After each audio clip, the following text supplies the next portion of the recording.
Ladies and gentlemen, welcome. There's plenty of room up front there if you've got to move up front. We want to thank Pastor Don Pieper and the Green Valley Evangelical Lutheran Church for hosting this debate and allowing us to use this facility at absolutely no cost. His hunger for dialogue and search for truth has led him to let us have this facility and use it for free. We want to thank everybody that's working behind the scenes on this. Although the debates are very entertaining, we're holding this debate to challenge you, to stimulate your thinking processes. These speakers may help give you more resolve for a position that you already hold, or they may present to you new evidence for a position that you thought you would never even consider. Please be advised that we expect everybody here to behave in a courteous, respectful way. Let's not have any outbursts from either side. If you cannot control yourself, please step outside or you're going to be asked to leave. Steve Gregg lives in Santa Cruz, California. He rents a car, pays for his own gas, doesn't ask for food, lodging, or anything. And to help him defer some of his expenses for coming here from Northern California or Central California, we have a gift box set up in the back with his name on it. And if you're blessed tonight and would like to thank him, then please consider dropping in a small gift for him. We ask that no applause be given until the end of the debate, as it may interrupt the flow of thought of our debaters. We can show them both our appreciation for their hard work by applauding at the end. Please write down your questions so that at the end we will be able to take questions for both sides. And if we don't get to your questions, both speakers will be available afterwards to talk with you. In our debate tonight, taking the side of atheism is Dr. William Ramsey, professor of philosophy at UNLV. Taking the side of theism will be Steve Gregg, author, radio talk show host, and Bible lecturer. The proposition tonight will be, is there a God? This position will be held in the affirmative by Steve Gregg. Before we start, we're going to ask Dr. Don Pieper to come up and give us a word of prayer, and Steve will be going first afterwards. We pray. Heavenly Father, you put eternity in the heart of the man. You built this world, and the heights of the hills are yours. Every day you give us strength so that we can climb the heights. We ask that you guide us today, that you bless the discussions, that with equanimity in our hearts we listen to the opinions expressed and weigh them against what you have told us. We ask that you continually help us as we choose life in this world. Amen.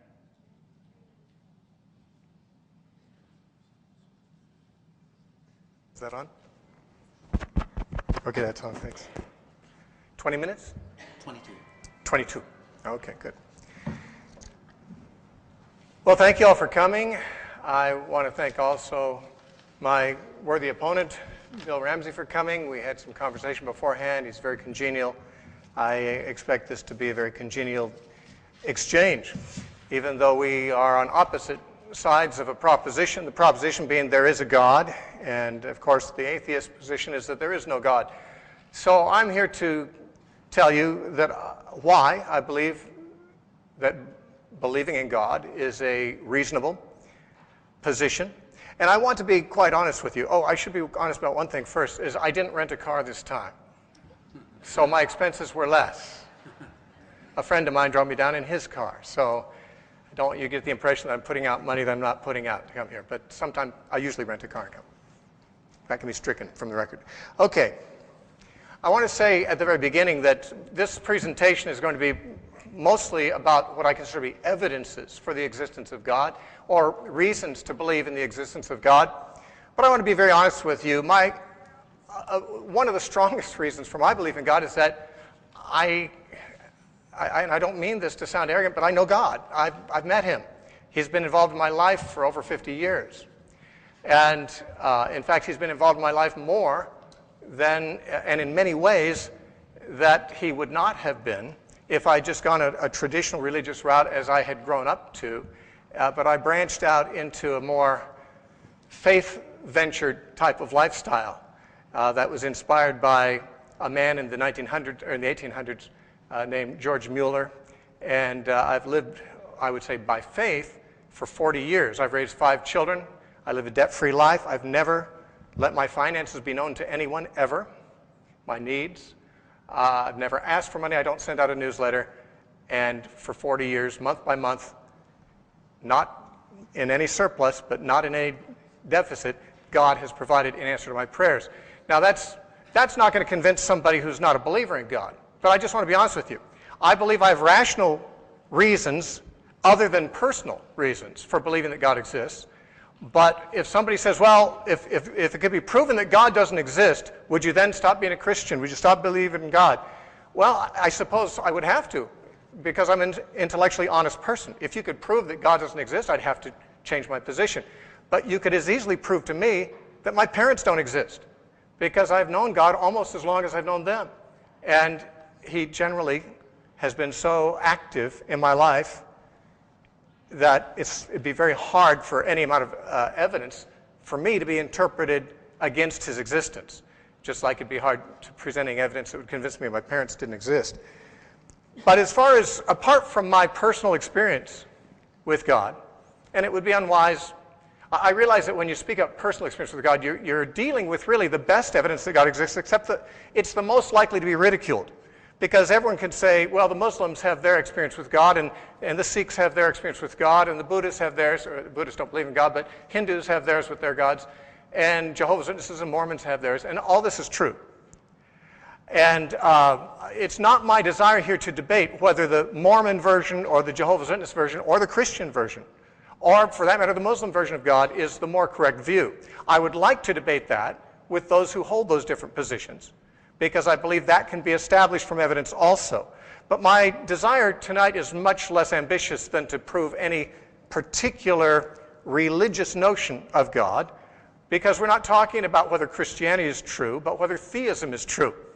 Is there a God? That's the first thing we have to decide. Once we've decided if there is a God, and if the affirmative is our answer, then we have a whole new project to decide whether the Christian version, the biblical version, is the God who is there, or whether it's another. I'm a fully convinced Christian. I believe in the Bible. But those are not the things I've come here to defend tonight. I'd love to defend those on another occasion. It's just too much ground to try to cover in 20 minutes. So I'm going to take the much less ambitious project and just discuss whether atheism makes sense or theism makes sense more as a world view. Now, I'd rather speak of world views than religions, because I'm not an extremely religious person. I never really have been since I was a teenager. I left the church I was raised in, and I've just been a follower of Jesus. I know him. He and I have walked together for many years, and I just am not wrapped up in any particular religious system. I embrace the Christian religion, but I'm not wanting to give particularly religious arguments for the existence of God. I just want to say that if a person follows the views of the modern atheist books that have come out, especially since 2006, when several different atheist books came out all at once, by Richard Dawkins and by Christopher Hitchens and by Sam Harris. Sam Harris had an earlier book in 2004, and by Dan Dennett. Then you'll rule out the idea that there's a God, and you might not seek the God that made you. And I would like to say there is still good reason to believe that there is a God who made you, and that there is one that we ought to seek to know. Now, I would start with the most basic things I would hope almost everyone could agree upon, because that's the best place to start talking about a controversial subject, to start where people agree. And I think that most people would have to agree that something is ultimate. Something is the explanation for everything. Something, it was here before all that we see was here. Now, whether that something was God, as most religions would say, or whether that something was natural law, matter and energy, as materialists might say, or whether it's something else, something non-personal and something non-material, perhaps. Whatever we may put in that position in our thinking, there was something that was there that explains everything that has come about since. The material universe came about, most physicists and most astronomers and scientists of almost all disciplines believe, by a Big Bang. Now, it's not my interest to discuss whether I think the Big Bang is the best explanation of the origin of the universe or not, but let's take that as a starting point since most scientists believe it. The Big Bang is usually considered to be the beginning of the universe, the beginning of even of time, the beginning of natural law, and everything else has come out from that. But since the Big Bang is really the beginning of nature, whatever was before that or whatever caused the Big Bang cannot be part of nature. And therefore, whatever is ultimate, whatever stands behind nature, whatever stands behind the universe as its cause, it is my contention, is something that is not part of nature. And is therefore, the only word we have to explain something that's not part of nature would be supernatural, unless it's subnatural. But supernatural would seem to be the best explanation. So you either believe that nature is ultimate, or that something or someone supernatural is ultimate. Now, we do know some things, and we all know these things. We know, for example, there are laws of cause and effect. All scientists believe this. All scientists use these laws and have counted on them. And the laws of cause and effect tell us that for every effect, there must be an adequate cause. Now, the word adequate is very important, because an effect cannot have been caused by an inadequate cause, something that's not adequate to produce it. All that we see, the universe, life, everything we see, is the effect of some cause. And the question must be asked, what cause is adequate to produce the things we see? Now, that's what I would like to examine. However, there are some, atheists especially, who have suggested that the ultimate is simply the universe itself, or maybe a previous universe. Maybe there's multiverse. Maybe there's many universes, and some of the early ones caused this one. For example, Bertrand Russell, in his essay, Why I'm Not a Christian, said, there's no reason why the world could not have come into being without a cause, nor, on the other hand, is there any reason why it should not have always existed. There is no reason to suppose that the world had a beginning at all. The idea that things must have a beginning is really due to the poverty of our imagination. Therefore, perhaps I need not waste any more time upon the argument about the first cause. So in an essay about why I'm not a Christian, he says, I don't really need to spend much time on the question of first cause because, as far as I'm concerned, the world itself could be the first cause. It may be uncaused. Maybe the universe itself was always there. Well, the problem with that particular suggestion is, A, there's hardly a scientist in the world today who would agree with him that the world was always there. Stephen Hawking, for example, who's certainly one of the deans of the sciences today, he said almost everyone now believes that the universe and time itself had a beginning at the Big Bang. Stephen Hawking also wrote elsewhere, he said, the odds against the universe like ours emerging out of something like the Big Bang are enormous. I think there are clearly religious implications, he says. Now, Stephen Hawking's not a Christian, not even a theist. But he said the odds against a universe like ours emerging from a Big Bang, the odds against it are staggering, he said. He says, I think there are clearly religious implications. He didn't say theistic, but certainly there are things that cause awe. There are things that we marvel at, we cannot explain, and that science may never be able to explain. The point is, though, if Bertrand Russell said, well, who knows, maybe the world was always here. Well, he's not in step with modern science, and he can't be faulted for that. He lived before the Big Bang cosmology became dominant in scientific community. But since the time of the Big Bang notion becoming popular, all scientists, or almost all scientists, Stephen Hawking said, believed that the universe had a beginning. Now, if something had a beginning, generally speaking, we'd say it had a cause. Now, one reason that I personally would reject, even if I were not a Christian believer, I would reject the idea of nature having caused itself, or nature being ultimate, or the universe being ultimate, is because whatever is natural is subject to natural laws. We know of no exception. We don't know of anything in nature that doesn't subject itself or is subject to natural law. And some of the most unyielding and universal laws of nature that scientists count on are the laws of thermodynamics.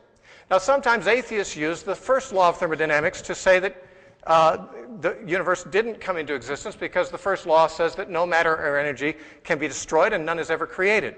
Of course, that's ruling out the possibility of a supernatural creation, and that's begging the question, isn't it? Because we're trying to ask whether there could have been an original supernatural creation. But the second law says that it's the law of increasing entropy, that with every transition of matter to energy, there is a loss of available energy resulting in an increase in randomness or entropy. Everything breaks down. Now, evolutionists believe that in the living world, because of natural selection, that the living world has moved from simple things to more complex things. That's not specifically what I'm here to debate right now, although I have my disagreements with evolution also. But the point is, even if evolution is true, it only holds true in the biological sphere, not in the sphere of the universe. All of nature is subject to the laws of entropy. Everything's breaking down. Eventually, the sun itself will burn out, and all the stars will burn out because they're made of fuel that is burning. And the law of entropy says eventually those will burn up and they won't be here anymore. They can't have been here forever and ever, or else they would have burned up forever and ever ago. Nature cannot have always been here because it is subject to its own laws, and nature had to have a beginning. It had to have a starting point from which to wear down from. And therefore, my own thinking would lead me to believe, even if I had not been exposed to any religion, that the founder of nature, the creator of nature, must be supernatural, something that is itself or himself not subject to the laws of nature, not subject to entropy. And that leads me in the direction of believing in theism, of course.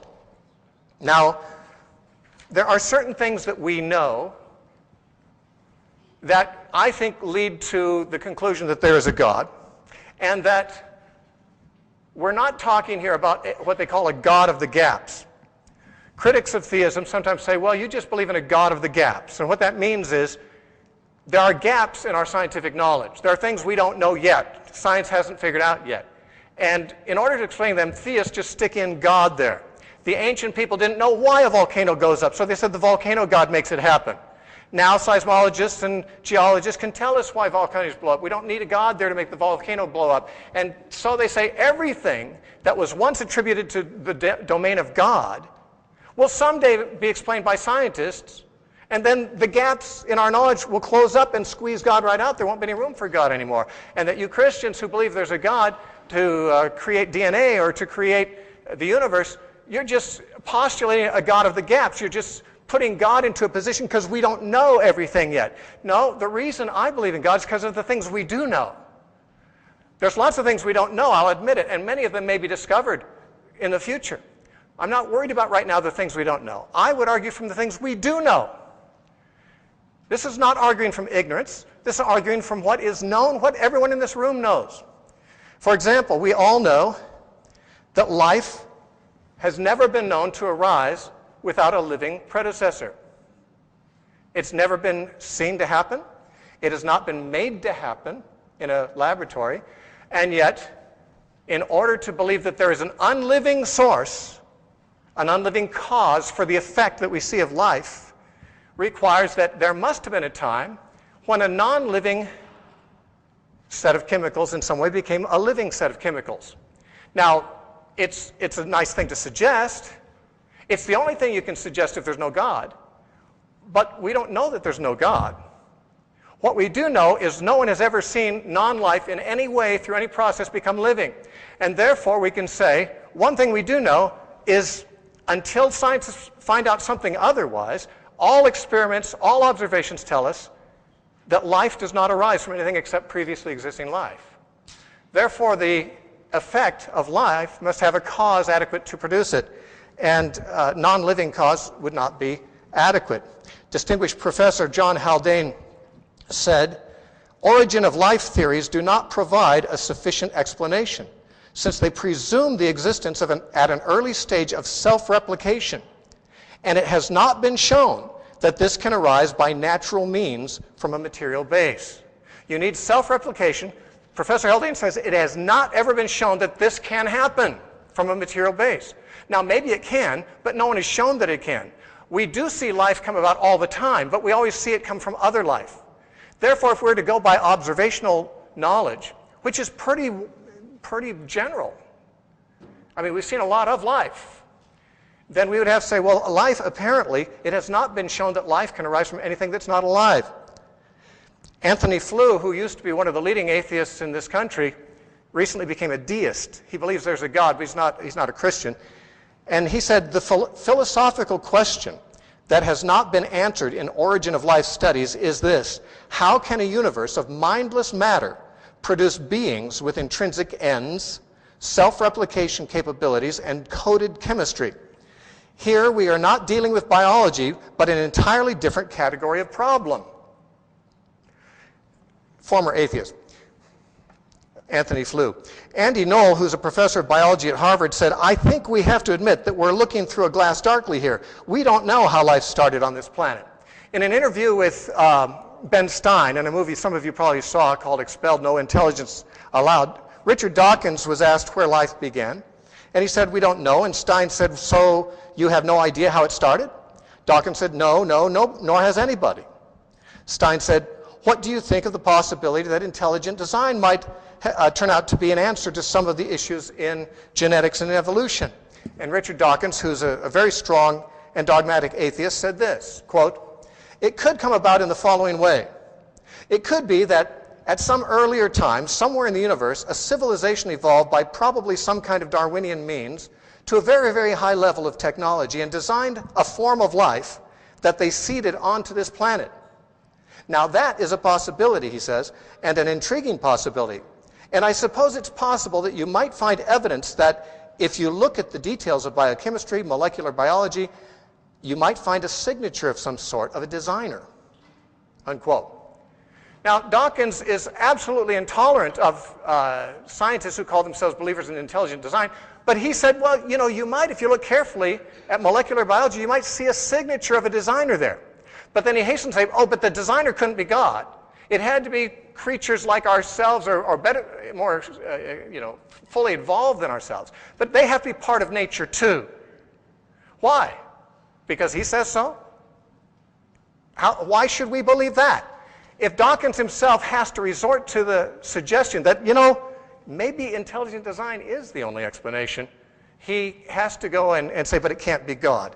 I totally disagree with him. Sam Harris, in his letter to a Christian Nation, said, how the process of evolution got started is still a mystery, but that does not in the least suggest that a deity is likely to be lurking in the bottom of it all. Well, it does not suggest it to Sam Harris, who rules out that possibility, but an open-minded person would say maybe it does suggest that.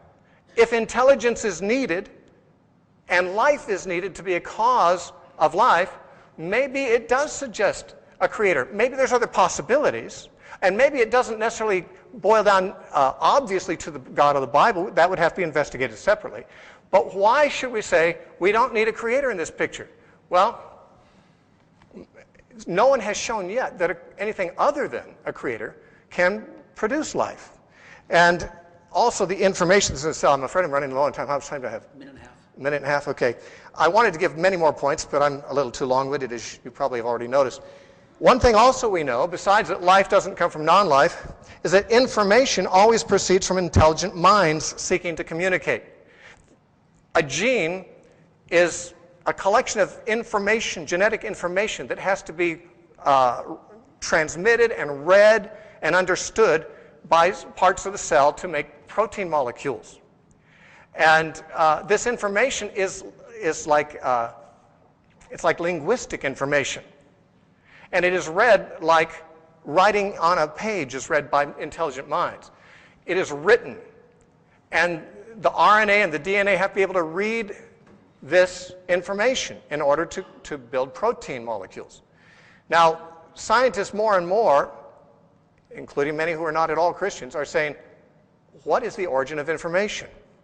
Information is not simply biological. information is supra-biological. It has to do with information is something else. For example, if you and I were walking on the beach and we saw a bunch of sticks and stones scattered around on the sand, we'd say, well, that's a product of nature. There's no design to this. If we saw sticks that were laid out in, say, the form of a triangle, we might say, well, that could still be natural, but that's quite a coincidence that it came out in a perfect triangle, these 3 sticks. However, if you saw a series of sticks laid out spelling out the words, John loves Mary, you would never be able to suggest that was a natural phenomenon, not just because it's hard for nature to produce that structure, but because the structure itself has information content. And we know of no source of information except intelligence. Time. And I'll close with that for now. Thank you.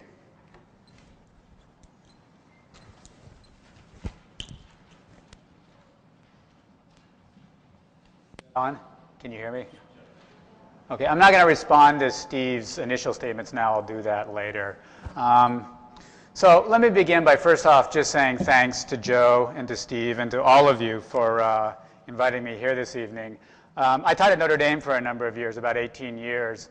And after a while, I sort of came to be known as the village atheist there. And there was a pretty funny line that people would use to describe my being there. And it was, what's a nice place like this doing with a guy like you? And I suspect maybe a few of you are asking yourself that same question this evening. But I want you to know that I really appreciate the open-mindedness and the willingness to listen to alternative viewpoints. I think that's a really admirable thing.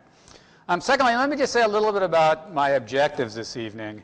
You know, usually when there's a debate, each side is trying to win all the arguments and convince everybody that they're right and the other guy's wrong. But that's actually really not my objective this evening.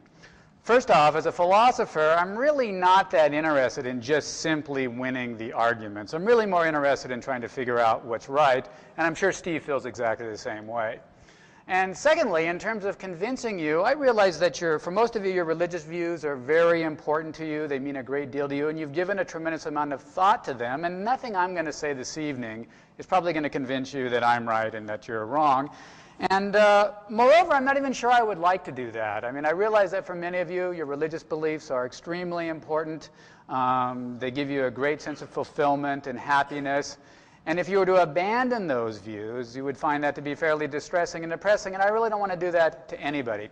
So then what do I want to do? What is my goal? You know, I'm not a professional debater, and as a matter of fact, philosophy of religion is not even my main area of specialization. However, if people ask me to explain my religious views and explain why I hold the views that I hold, then I'm more than happy to do that. And since you've asked me to do that this evening, that's what I'm going to do. All right. So first off, a little bit about myself. I was raised Christian. I was raised in the United Methodist Church. I grew up in a small community in Central Oregon. And I went to church on a fairly regular basis as a child. I was even temporarily in the junior church choir, although I suspect if you ask other people in the choir, their first hint that maybe there's no benevolent God was being forced to listen to me sing. But anyhow, eventually I started moving away from faith, and it wasn't something that happened overnight. It took a number of years, and it involved a number of different sorts of factors and different considerations, and I can't explain all of those this evening, but I wanted to touch on a couple of them. One sort of factor that came into play in my abandoning my religious beliefs stemmed from reflection upon my own religious beliefs and how those came about. When I asked myself, now why am I a Christian, I realized that it really wasn't a function of any kind of careful analysis of the different world's religions and deciding that Christianity is the one that's the most plausible or the one that's most clearly supported by evidence. No, I realized that I formed my religious beliefs in the way in which many people form their religious beliefs. I was simply taught this by my parents. And it was sort of an accident that I happened to be born in a Christian household. Had I been born in a Jewish household or a Muslim household, I would have very different religious views. All right? Now, the mere fact that my parents taught me these beliefs doesn't in itself make them bad. It doesn't mean that they're false. They taught me a lot of things that I still believe. But with a lot of those other things that they taught me, those beliefs were grounded ultimately in some sort of process or some sort of method that we know to be conducive to revealing the truth. For example, my parents taught me that the earth is round, and I realized that that kind of a claim is grounded in years of scientific investigation and years of scientific evidence. So what about the religious beliefs? Well, I realized that my parents formed their religious beliefs in much the same way I did. They were simply taught that by their parents, and they were taught that by their parents, and so on and so on and so on. So what about the ultimate source of those religious claims? What's the ultimate source for those claims? And I realized that those claims are ultimately grounded in statements and claims made by deeply religious individuals who lived 2,000 years ago, a few of these deeply religious individuals, and these were claims about somebody that they believed was the Messiah. Right? And I recognize that generally speaking, that's not a very reliable source of information. For example, many of us, I suspect many of you, do not take at face value the claims made by the disciples of Muhammad. Or you do not take at face value, or do you not feel that the claims made of the followers of the first Buddha are reliable. There are a variety of individuals who claim to have some form of divinity, and then their followers say, we've witnessed miracles, we've seen these different things. And in all of these cases, you folks say, I'm not buying into it. I don't find that to be a very reliable process. All right, well, it seems to me that if we're going to be consistent, the same sort of reasoning should apply to the disciples of Jesus. All right? So I think initially part of my skepticism was due to the recognition that my religious beliefs were not formed in a way that was a very reliable form. Okay, so that's one kind of consideration. And there's other kinds of considerations that have to do more with specifics of the religious system itself. And I know Steve said he didn't want to talk about specifics, but I think for me, it's hard to separate general theism on the one hand from some of the specific claims on the other hand. So I'm going to talk a little bit about that. Now, one question you might have is, well, what exactly would a reliable belief-forming strategy be, right? And a lot of times in these sorts of debates, people say, well, it's got to be deduction. It's got to be deductive inference. But the truth of the matter is there's all sorts of legitimate belief-forming strategies that are not deductive logic. They're not deductive inference. There's all sorts of perfectly rational and perfectly reasonable forms of non-deductive inference. And one of them that I think is helpful in this context is something called inference to the best explanation. When you make an inference to the best explanation, you adopt a hypothesis that does the best job of making sense of a certain set of facts, does the best job of explaining something out there that you want to have explained. All right? It's the kind of reasoning that you see in a detective novel. Right? Sherlock Holmes comes across a crime scene. What happened here? He adopts the hypothesis that does the best job of explaining what actually took place. All right, now in our context this evening, we have two competing hypotheses.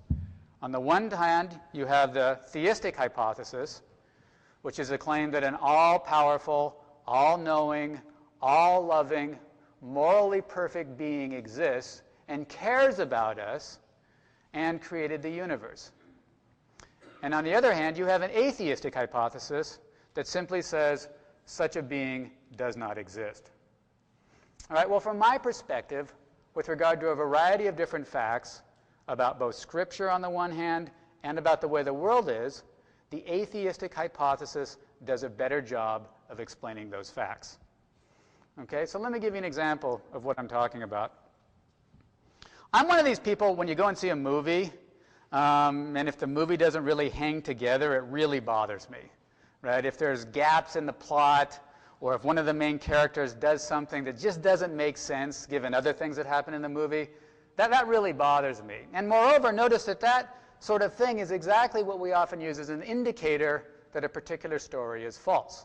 Right? If you're a detective and you're interviewing a suspect, one thing you're going to be looking for in the story are various ways in which the story doesn't really make sense, various ways in which the story just doesn't really hang together.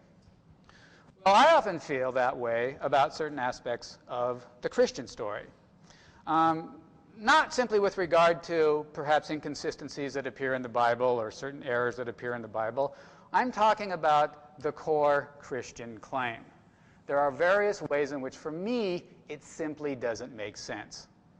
The core Christian claim, or the sort of slogan that you often hear, is that Jesus died for our sins, or that Jesus died so that we might be saved. Sometimes the way this is put is people say, God sacrificed his only son for our salvation. Okay? Well, when you initially hear that, if you just focus on that specific claim, it seems incredibly admirable, right? Because, of course, we have a tremendous amount of admiration for people who make a great sacrifice for the benefit of others. There's a tremendous nobility in that. When you hear about a soldier who throws himself on a grenade in a trench in order to save his buddies, we have a great deal of admiration for that. We think that's really quite impressive. But then suppose you find out in the soldier's story that in truth he was all alone in the trench. Or suppose you discover that the soldier could have deactivated the grenade by simply pushing a button that he had in his hand. Well, then that story of sacrifice really wouldn't make any more sense, right? And you might be inclined to look for some other explanation, like maybe the individual committed suicide or something. Well, that's how I feel about the central Christian story. To begin with, it really doesn't make sense to me that we need to be saved in the first place. The idea that we're all collectively tainted, or that we're all collectively guilty because of the actions of somebody who lived 3,000 or 4,000 or 5,000 years ago, that doesn't strike me as plausible. Right? The notion of collective guilt strikes me as a morally flawed notion. I believe that all of us are capable of both good and bad, and that whatever guilt we have in our life should be due to what we ourselves do, not what somebody else does. Okay, but let's not worry about that. Let's put that aside. Secondly, it's very important to remember that the God of Western theism, the God of Christianity, is omnipotent. He can do anything he wants by simply willing it. So if the God of Christianity wants to bring about the salvation of humanity, or at least the salvation of good Christians, he didn't need to sacrifice anybody. He could bring that about just by simply snapping his fingers. So this idea that God had to kind of use this means-end sort of strategy, well, I want to bring about the salvation of humanity, but the only way I can do that is by making this sacrifice, that just doesn't make sense to me when you're talking about an omnipotent being. But third and finally, why would the mechanism of salvation be us killing God's Son? Right?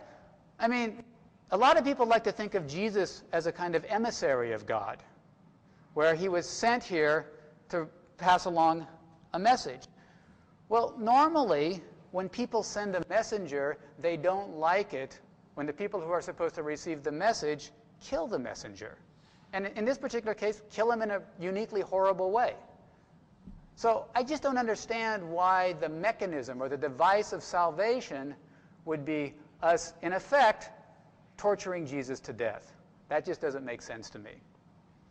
Now, looking at it from the other perspective, I can kind of make sense of things if you come at this from an atheistic perspective. I can kind of make sense of this story in the following way. If you're following somebody who you believe to be the Messiah, and you believe this individual is going to return the kingdom of Israel, and there'll be a lengthy period of peace afterwards, then you're in a very bad situation when the person you think is the Messiah is executed. That's a bad spot to be in. And you've got only a couple of choices. You can either abandon your religious beliefs, and I suspect perhaps some people did that, or what you can do is you can try to sort of put together some kind of a story or some kind of a narrative whereby the person you thought the Messiah, in fact, it's a good thing that he died, that it involves a sacrifice for our benefit. I can see how you might try to sort of put together a narrative that makes sense of what happened in that way, and just sort of hope that people don't worry about things in the way that I worry about things. All right? So it seems to me that just the central core narrative of Christianity, it itself doesn't make sense, but I can kind of see how it came about if this is a human creation. All right, that's one kind of consideration. Let me give you another one. As long as we're talking about suffering, as Steve knows, and I'm sure most of you know, one of the most traditional problems with Western theism is something called the problem of evil. Why does an all-powerful, all-loving, all-knowing God permit the amount of suffering that we see in the world? Just this week, there were these horrendous earthquakes in Southeast Asia, and hundreds of people lost their lives. A lot of people lost their homes. There's a tsunami that went with it. And actually, on a sort of historical scale, this was a fairly minor catastrophe. Human history is just filled with all sorts of disasters and catastrophes that have killed thousands and thousands of people, many of them natural disasters, plagues, floods and earthquakes and things like that. And then, of course, there's the disasters that we bring about, that are brought about by humanity in terms of wars and things along those lines. I think sometimes it's helpful to think of these in concrete terms. I mean, the thing that sort of focuses my mind with regard to this issue is think of a good Christian young child who is horribly burned over 80% of his body in some sort of a fire and lingers in a tremendous amount of pain and suffering for a number of weeks and then eventually dies.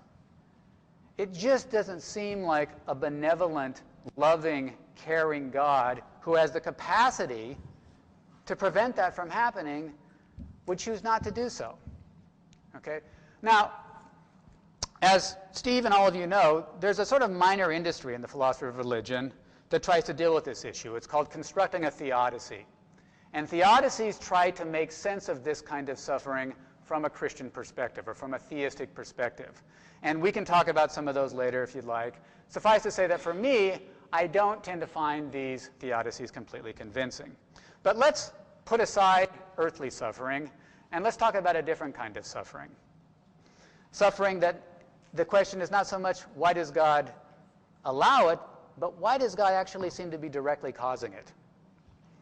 All right, now, step back for a minute and ask yourself, when we think of evil, what comes to mind? And certainly, on Earth, one of the paradigms of evil that often people bring up is Adolf Hitler.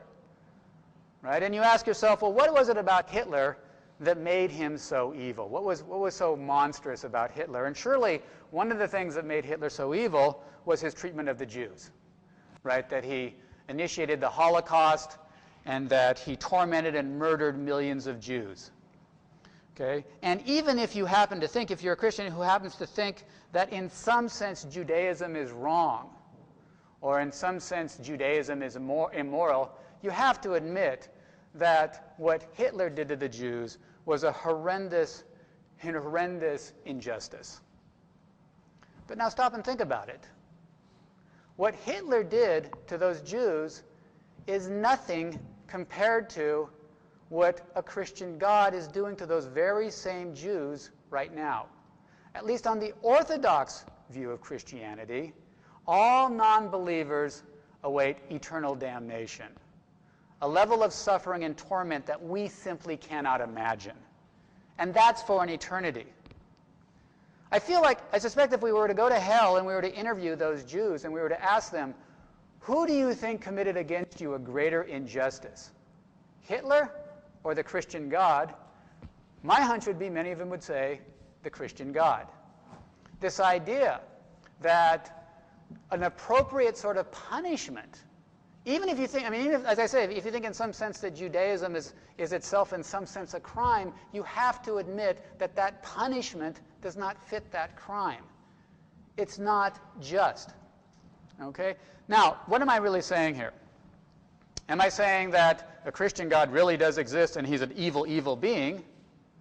No. What I'm saying is that the claim, the Christian claim, the Orthodox Christian claim at least, the traditional Christian claim, that a morally perfect and just being would believe that an appropriate sort of punishment for people who don't quite love him in the right way, don't quite worship him in the right way, is this kind of eternal suffering. I'm saying that claim is absurd. That just doesn't make any sense to me. Okay? Now, by contrast, if I adopt a view that the doctrine of eternal damnation is a human invention, then I can start to make sense of it. Right? It would serve a couple of functions with regard to the religious system. One function is that it would serve as a kind of scare tactic to keep people in line. You better believe this belief system or else horrible things are going to happen to you.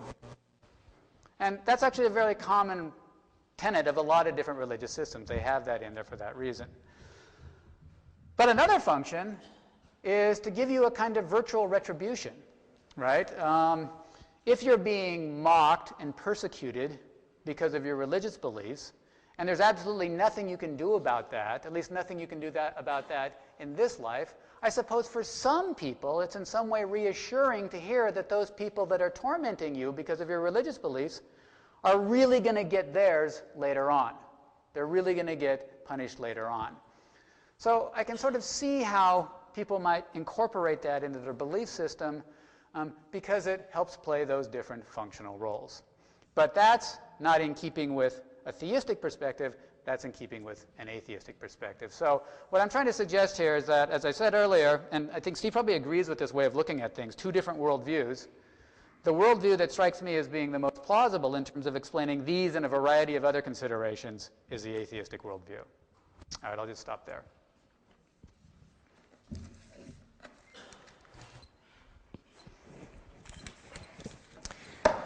Very good. I appreciate your journey that you shared with us, your spiritual journey, and I can sympathize with much of it.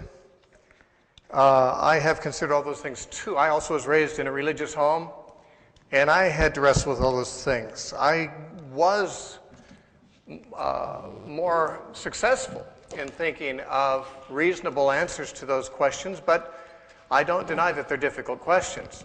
I'd like to, since I have about 10 minutes for this rebuttal, I'm going to be responding to him. I'm sure his 10-minute rebuttal will be responding to my first presentation also.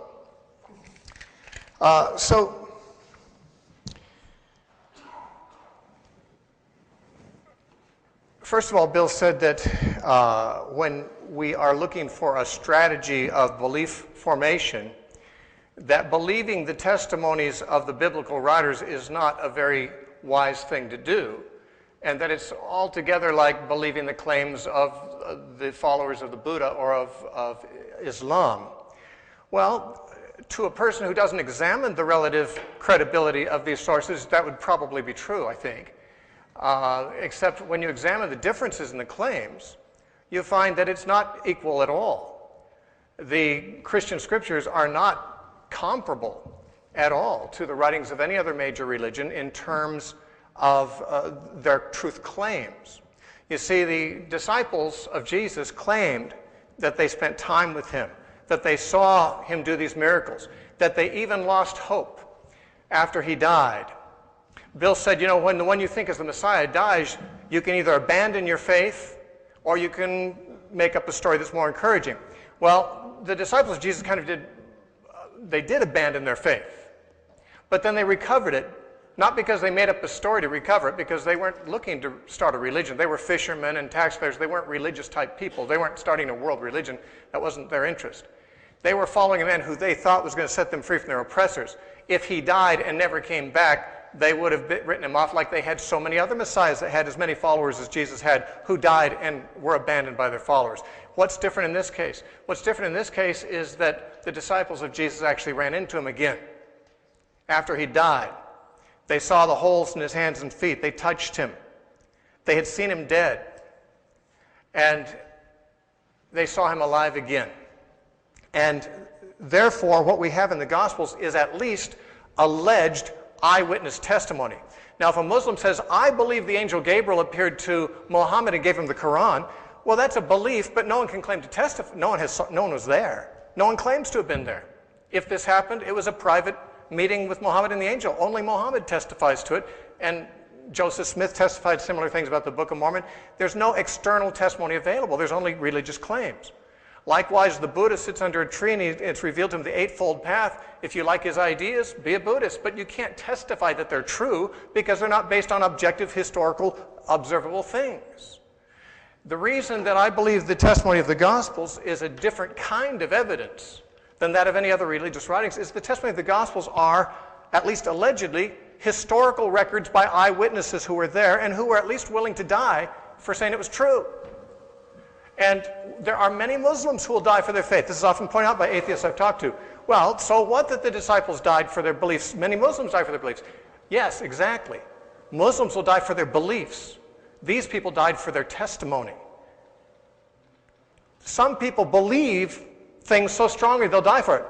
But not everyone has seen things and will testify to it and then will die for it knowing, claiming something's true that didn't happen. They didn't claim that they believed it. They claimed that they saw it and that they were there and they handled it. So they were either just outright liars who died for something they knew was wrong, and who no one can imagine any motivation for them to start a religion after their hero had died if he didn't rise from the dead, because they never made any money off it. All they got was fed to the lions. What's the motivation for these people? I don't think it's true that the religious claims of the Bible are similar in nature, especially of the Gospels, are similar in nature to the beliefs of other religions. I think they stand definitely in a plateau above all others.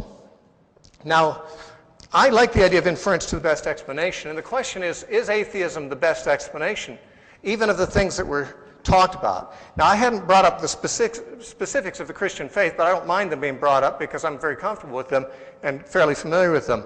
And I do believe that a person who does not have Judeo-Christian presuppositions will never find the sacrifice of Christ for our sins reasonable. But to suggest that the disciples desperately sought a fictional story about the resurrection and a fictional explanation of the redemption that was through his blood because they were disillusioned and had to think of something quick does not account for the fact that for centuries before them, their ancestors had been offering blood sacrifices looking forward to the ultimate redemption. The disciples didn't make up this idea that the shedding of blood brings redemption. It goes back to the earliest stories of the book of Genesis, even before there was a Jewish religion to practice such things. It's the most ancient practice, and actually Sam Harris, the atheist, says a lot about all the universal practices of ancient, barbaric people to offer blood sacrifices, which he thinks is abominable. But I ask, where did these people all get the idea that blood has some propitiatory power? Well, we would say, that is, moderns would say, it's kind of ugly and bloody and archaic and primitive. But actually, if we're the first generation to come along to think that it isn't true, on what basis do we think it's not true? Not on the basis of science. What scientific discovery has been made in recent times that proves that blood sacrifice doesn't atone for sin? No one denies redemption on the basis of any scientific discovery or any historical discoveries. What we can say is we're just the first generation to come along, or the second, that had a tremendous distaste for the idea. All other people who've ever lived on every part of the planet took for granted that there was something valid in this. We don't in our society. Our culture rejects it. But if we reject it only because it offends our cultural sensitivities, then we're just being xenophobic. We're saying, I don't like it because it's not like my culture. There is no objective reason to deny it. It simply is out of fashion to believe it in our modern Western world. But being out of fashion doesn't make it wrong, and certainly doesn't make it disproved. I personally believe that the blood sacrifice of Christ does redeem us from our sins, and it certainly does not mean that God took the least efficient way of doing it when he could have snapped his fingers and saved us all, because salvation in the Christian point of view, how much time do I got? 1 minute? 4 minutes. 4 minutes, oh good. In the Christian point of view, salvation isn't just grab those people and throw them into heaven. God could do that, except they'd taint heaven. Because he doesn't want heaven to be like this. Do you? When you read the newspapers, you want heaven to be like this? Well, I don't think God does either. What God wants is for heaven to be populated by people who want to love each other, who want to be in harmony with their Creator, who are sorry about the evil things they've done, who need to come to a thing called repentance for the evils they've done to other people. Now, Bill said he didn't think people are all that evil. I may agree with him when he says there's some good and some bad in people. Some Christians don't agree with me about that. Some Christians think that everything's bad about non-Christians, and there's no good in people unless you get saved. But frankly, I've been around saved people a lot, and I don't think there's much good in them either. I think everyone I've met has some good and some bad in them. But that's not what saves you, having a little more good than bad. If you're going to be right with God, there's got to be something that God will do, because we obviously can't, to eliminate the stain of the bad that we've all done. And God says, I'll do that. And I'll do it at my own expense.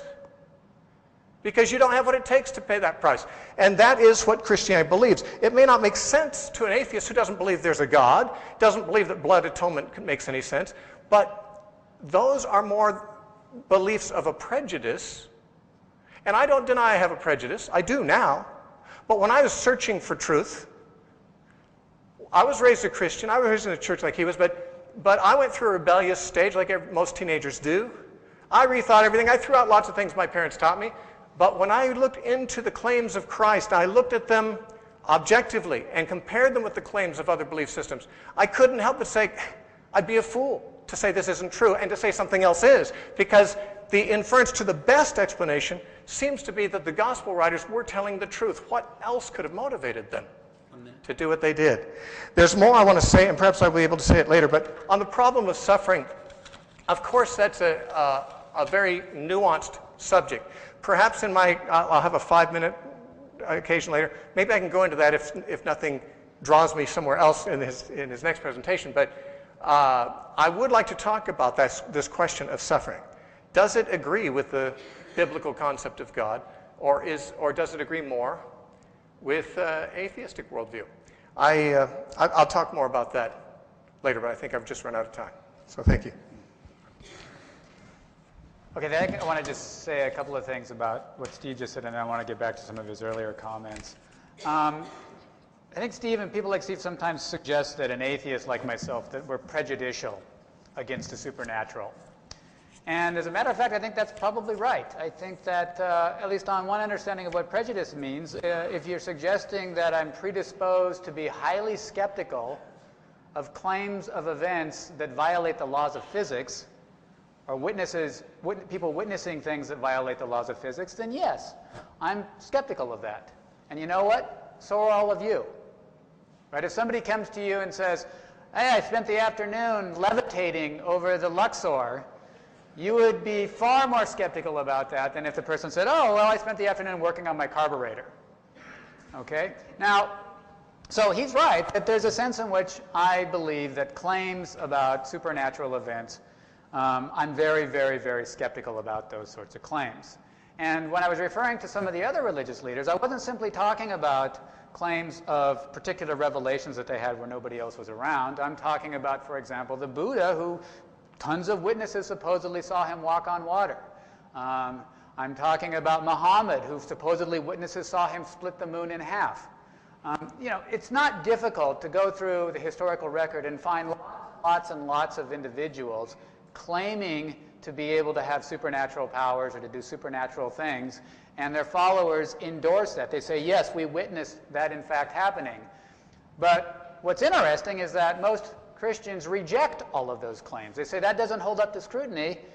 But in this one case of these individuals living in Jerusalem around 2,000 years ago, you accept it in that case. And I would say that the difference is that my skepticism is fairly consistent. I'm across the board skeptical of claims of supernatural, whereas it seems to me that Christians are often inconsistent. They dismiss it in all these other cases, but accept it right here, as it just so happens with regard to the beliefs that they quite often were raised with.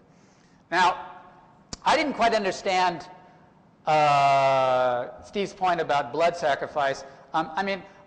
I'm perfectly happy to say they didn't just make it up out of whole thin air, right? That they were motivated to adopt this interpretation because of past traditions and past attitudes about the nature of sacrifice, that influenced them. And I also don't think that they just sat around and said, oh, let's come up with a good story. I suspect that people are capable of telling themselves various things and coming to believe them in various ways. And I'm not suggesting that they didn't really believe these things. I think they did believe them. But it was a psychological process that you go through when you're trying to make sense of a catastrophic, disastrous situation. All right, so that's on the recent stuff. But let me get back to Steve's original claims. What Steve was sort of putting forward was a really famous argument for the existence of God, as you know, called the cosmological argument. And there have been very many different versions of the cosmological argument. If you've ever wondered why is there something rather than nothing, then you've wondered along the lines of the cosmological argument. For traditional versions, like the version that was put forward by Samuel Clarke and to some degree Aquinas, people would say appeals to something called the principle of sufficient reason. That there has to be a reason for every single fact. Every fact has a reason. And one fact that requires a reason is simply the existence of the universe. Okay? The universe doesn't explain itself, so there's got to be some alternative explanation for the universe, and that explanation is God. Well, first off, notice that doesn't really get you Western theism, right? That doesn't establish an omnipotent, all-powerful, all-knowing being. Even if I concede that there's something that stands outside of the universe, that created the universe, that certainly doesn't give you the God of Western theism. It just gets you some kind of first cause or unmoved mover or something like that. But moreover, I don't believe the principle of sufficient reason. I think it's actually false. I'm perfectly happy believing in just brute facts, that there are certain facts that don't admit of an explanation. Why is it that light travels 186,000 miles per second and not 185,000 miles per second? No explanation. That's just a brute fact about the way things are. Now, the version of the cosmological argument that I think Steve was suggesting is a slightly different version. It's often referred to as the Kalam version of the cosmological argument. It's been put forward by a philosopher of religion named William Lane Craig, or it's at least been recently sort of resurrected by him. And the basic argument goes like this. Everything that has a beginning must have a cause. The universe has a beginning, as demonstrated by the Big Bang. Therefore, there must be something independent of the universe that brought it into existence. And Craig appeals to sort of our everyday understanding of cause and effect relations. Now, I'm not a cosmologist. I don't really understand what the physicists are claiming about what things were like, in some sense, before the Big Bang. Since the Big Bang brought into existence the entire space-time continuum, I find that my normal concepts trying to make sense of that period, they don't really apply very well. It's fairly nonsensical, and the physicists I talk to all say, yeah, that's right, it doesn't really make sense. We really can't make sense. The important point that I want to make, however, is that insofar as this bizarre situation where there's no space and there's no time, it's what some physicists refer to as a quantum epoch or a singularity or something like that. What they tell us is you can't apply your ordinary notions of cause and effect relationships. Right? Our ordinary notions of cause and effect relationships are grounded in things operating within space and time. And what they have suggested, at least some of them have suggested to me, is those ordinary notions of cause and effect relationships don't really make sense when you're trying to make sense of what brought about the Big Bang or what caused the Big Bang.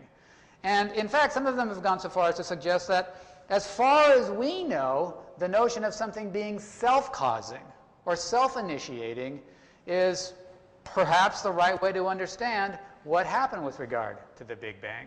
So I just would say the situation involving the universe prior, in scare quotes, prior to the Big Bang is such a weird and crazy situation that you really can't infer much of anything at all from that. And you're certainly right that some physicists have suggested that really there's a kind of oscillating universe scenario where the universe expands and collapses back into itself and expands and collapses back into itself, and that's what's going to happen. There'll be a future Big Bang down the road and so on. I'm not sure what the physicists say about that nowadays or not, whether or not they endorse that picture, but I would just say I'm very wary of arguments for the existence of God that claim we know the universe had to have a cause in the ordinary sense of a cause because it had a beginning. And I'm wary of that because the situation we're describing isn't our ordinary sense in which something is beginning. It's this very weird situation with regard to quantum physics. How am I doing with time? 2.5 minutes. Okay, so that is a sort of version of the argument that I think Steve was hinting at, but there was a little bit of another kind of argument for the existence of God that you touched upon, and it's often referred to as the teleological argument. And the teleological argument is due to people like Paley and various others, and that's a suggestion that it's not just the existence of the universe that cries out for an explanation, but instead it's something that we discover in the universe. It's something that we actually find in the universe. And what is it that we find in the universe that requires explanation? Well, in fact, it's not complexity, right? Because we can sort of see how that would come about through natural processes. And it's not simply regularity. For people like Paley, it was the teleology or the functionality that we see in the universe. That things seem to have a design or have some sort of a purpose or have some sort of functional role. Now, that was, I believe, a very compelling argument for believing in God when you focus on the functionality of organisms, right? When you focus on, for example, the obvious function that my heart has, and you see that it's there to pump blood, then it looks like that was clearly designed by somebody. Or another example that I like is this porcupine, right? It's a really slow-moving sort of creature, and you're like, well, geez, how am I going to keep this thing alive? How is it going to survive? I know, I'll give it quills. A brilliant defense mechanism. And so I think Dawkins was somebody who, or maybe it was Stephen Jay Gould, who said, prior to Darwin, you could not be an intellectually fulfilled atheist because you couldn't understand this kind of teleology that we see in organisms. And the reason, I think, why evolutionary theory is so controversial is because it gives us an alternative explanation for that kind of design, that kind of teleology that we actually see. It gives us an alternative explanation because we can now understand how it could come about through purely natural processes. Now, this is an argument for not believing in God, right? Lots and lots of Christians and lots of Catholics embrace evolutionary theory, and they view evolution as the mechanism whereby God brings about design. But it does pull the rug out from under one of the more compelling reasons for believing in God. Again, inference to the best explanation argument. What's the best explanation for the design that we see in animals and in organisms? Used to be, there's got to be some kind of a designer. Now, the best explanation is and because lots of different pieces of evidence point in favor of it, it's evolutionary theory. Time. Okay.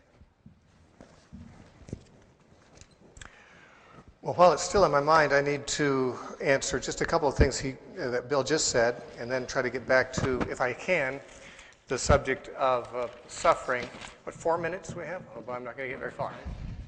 5, whatever. Okay. First of all, evolution may indeed, some people feel, account for complex structures in the living world, having developed from simple structures in the living world. I'm not convinced that it does, but many people feel it does. Dawkins is the one who said that it was before Darwin it was impossible to be an intellectually fulfilled atheist. Now we can be intellectually fulfilled atheists. Well, once you have a living thing, you can. But Darwin had nothing to say about the origin of life. In fact, except in the original edition of Darwin's Origin of Species, on the last paragraph, he said that divine benevolence put the first living thing here, and then evolution started happening. That's still probably the best explanation an evolutionist can give, because things that are pre-biological don't evolve. Natural selection deals with things that pass on traits genetically to offspring. That's the beginning of evolution. That's a creature has a mutation of some kind, and through its genetics it passes it on, and so there's variation. That variation may lead to more complexity, so says evolution. But you don't have any evolution of any kind until you have a living thing first. I did not argue about anything about evolution. What I argued for is the origin of life and the origin of information, which has to be there before there's a self-replicating molecule. Those things cannot be caused by evolution, because evolution is allegedly caused by those things. Non-living things, non-replicating things don't start. When Dawkins was interviewed by Ben Stein, what was the beginning of life? He says, well, it was at the origin of the first self-replicating molecule, Dawkins said. Okay, well, and says, well, how'd that happen? Well, that could have been seeded here from creatures from another planet.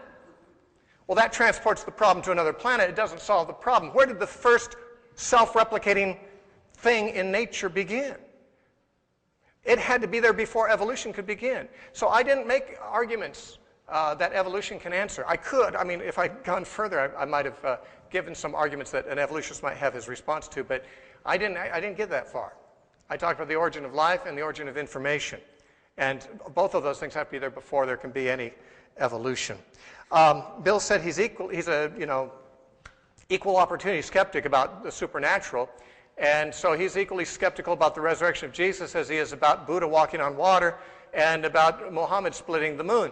Well, those are not equal things either. Buddha was an ordinary man and never claimed to be anything else. Buddha did not claim to be God. He did not claim to be the Son of God. He didn't claim to be anything special except an enlightened one, awakened one. And the one who is awake is what Buddha means. He's one who had an enlightenment. He doesn't claim to have supernatural powers. And the earliest followers of his didn't claim that either. Later traditions added those in. But likewise, Muhammad was a mere man, but he's a prophet. Prophets sometimes do miracles. But Muhammad was a mere man. And to split the moon is a nonsensical thing to do. When Jesus did miracles, they were consistent with the claims of who he claimed to be and who he, according to those nearest to him, proved himself to be by the resurrection of the dead.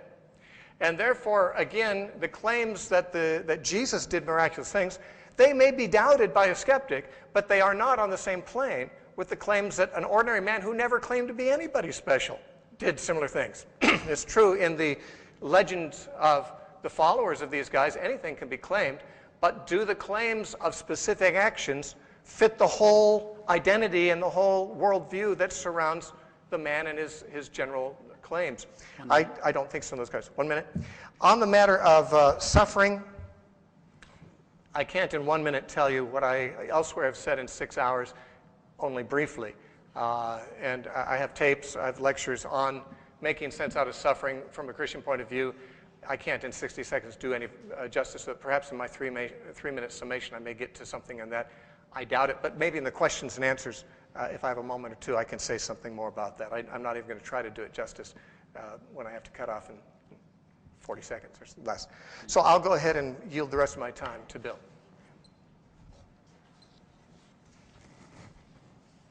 Yeah, is this on? Okay. Yeah, Steve's absolutely right. He didn't bring up the evolutionary issue. I was just bringing that up in the context of this design argument and sort of how it's fit into the larger sort of thing with regard to different arguments and why that's controversial. Let me talk about the point that he's making with regard to the origin of life. It's true, this is kind of a mystery, how you get basic compounds to combine in such a way that they have the capacity for self-replication. And this is something that a lot of scientists have done a lot of work on recently. Over the last 10 years in particular, there's all these little origin institutes that are cropping up at different universities where scientists, in fact, are working on exactly this kind of problem. And I think right now there's maybe 5 or 6 different theories out there about exactly how this could have come about in the sort of primordial early stages of Earth. What they're beginning to realize is that there are all sorts of ways in which non-organic compounds, non-organic molecules can combine in various ways such that they can start self-replicating. And it's true, it's going to take a certain period of time and the conditions have to be right, but when they consider the sorts of conditions that were there in that primordial stage of the Earth with the right amount of ammonia and the right amount of methane and different sorts of energy sources, people have constructed a variety of different, in fact, there's now a bunch of theories that they think that there's a variety of different ways in which this could have come about, where these non-organic compounds could be combined in ways that would be self-replicating and therefore be life. It's a fascinating area of research. I'm not an expert on it, but suffice to say that most contemporary, I don't know what you, chemical biologists, I don't know what you call the people who work in this particular area, are actually quite confident that it is very possible that this could have happened. And I'm actually going to make a prediction. Okay, I'd be willing to bet that within your lifetime or the lifetime of some of you, some of these scientists will actually be able to combine non-organic compounds in such a way that they're self-replicating. In other words, they're going to create life in this way in the laboratory.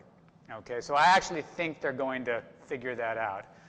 From what I've read on the subject matter, it seems that they're getting closer and closer to understanding how this could come about. So this idea that it's some sort of kind of deep mystery that we can't make sense of, or that it's a kind of an embarrassment for the atheistic picture, is just false. It's true, there are a lot of mysteries, there are a lot of things that we don't understand from a scientific perspective, but we can kind of see how the story would go. We can kind of make sense of what actually happened. We can put forward hypotheses and test those hypotheses and discover that, yes, as a matter of fact, given the sorts of conditions that were there, and given the raw materials that were available, and given a significant period of time, we can see how self-replicating molecules, how nucleotides and those sorts of things could actually come about. We're beginning to understand how that happened. So scientists, as far as I know, they have a different perspective on this today than they did 10, even 15 years ago. They actually think they're going to be able to understand how this actually happened. Not the actual way it may have happened, because there's a variety of different ways it could have happened, but they're going to come up with different hypotheses that are plausible explanations for how it actually did happen. 1 minute. 1 minute. I think I will simply just defer to you if you want to talk about suffering. I know that's an important issue for you, so if you want to talk about that, that's fine.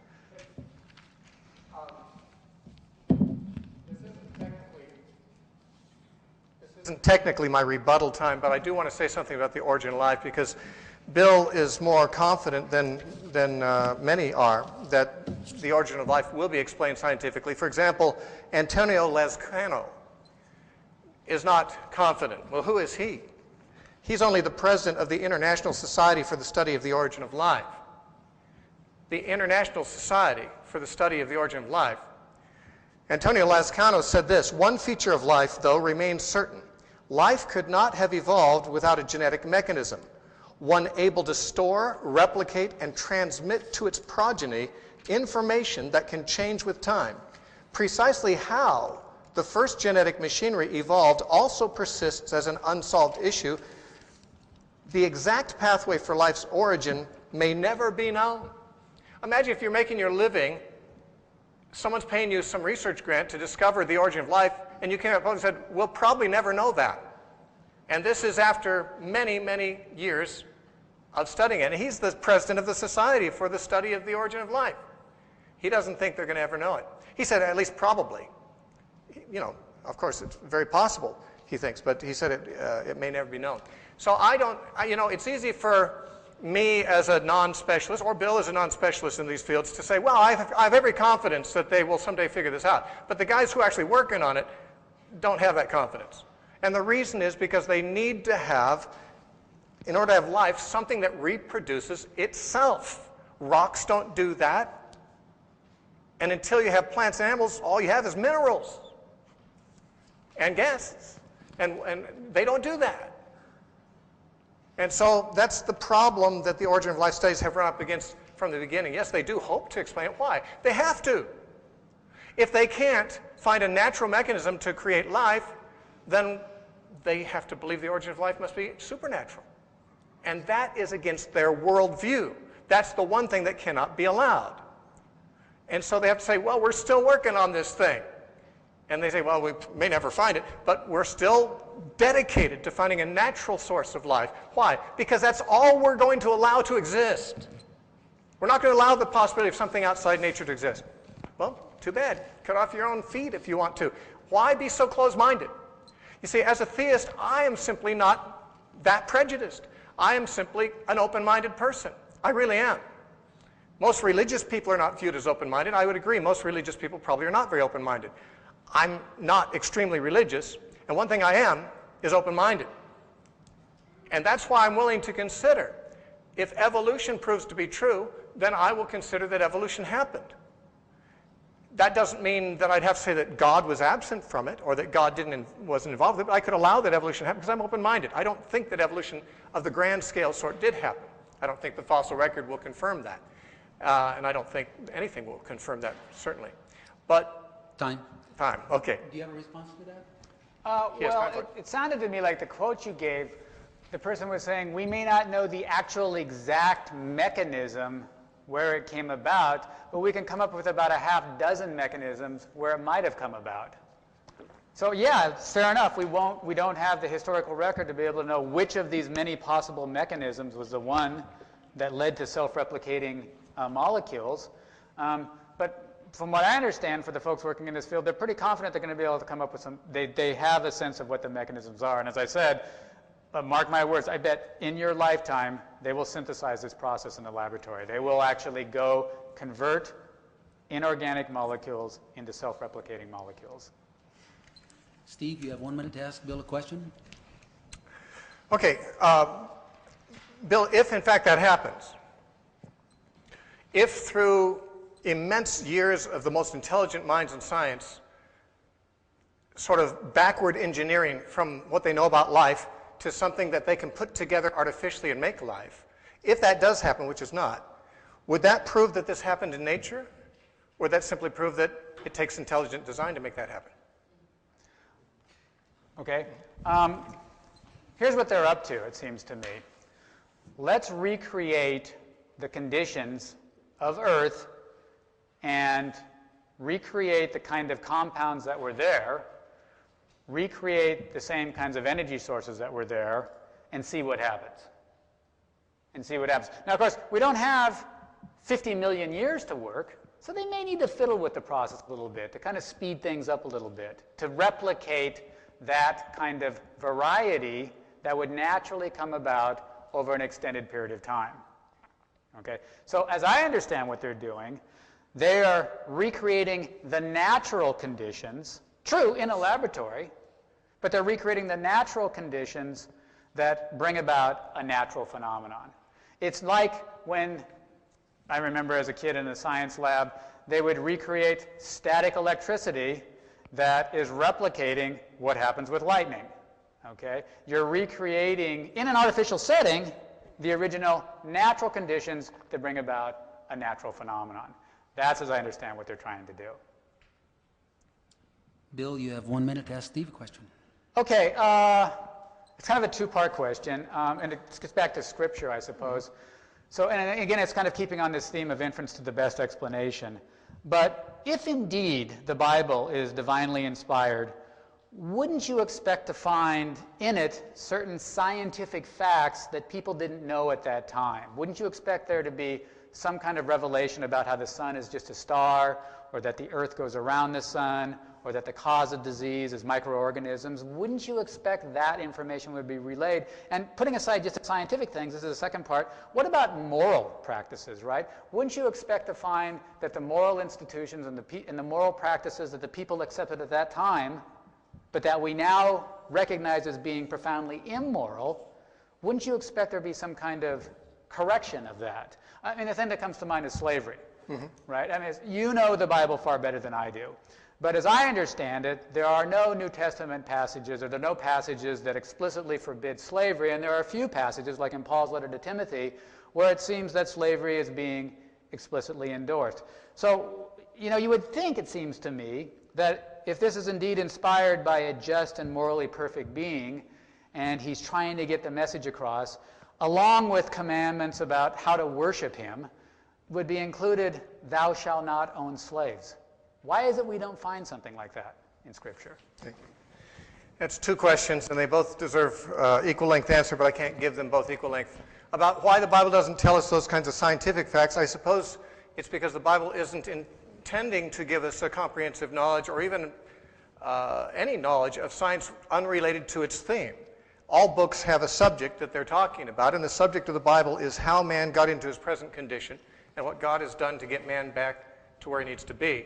The astronomy would not be an important issue in that discussion. I could say more, but I don't have time. On the matter of the moral issues, we often object to slavery because we're always thinking of what historians call Atlantic slavery. Kidnapping black people from their homes, bring them over, abusing them, treating them like chattel, and so forth. All societies had slavery throughout history. That doesn't make it right. But in biblical times, many people would actually sell themselves into slavery because they couldn't pay their debts. And it was a more secure economic circumstance. And the Bible told people who owned slaves to treat them justly, to not abuse them.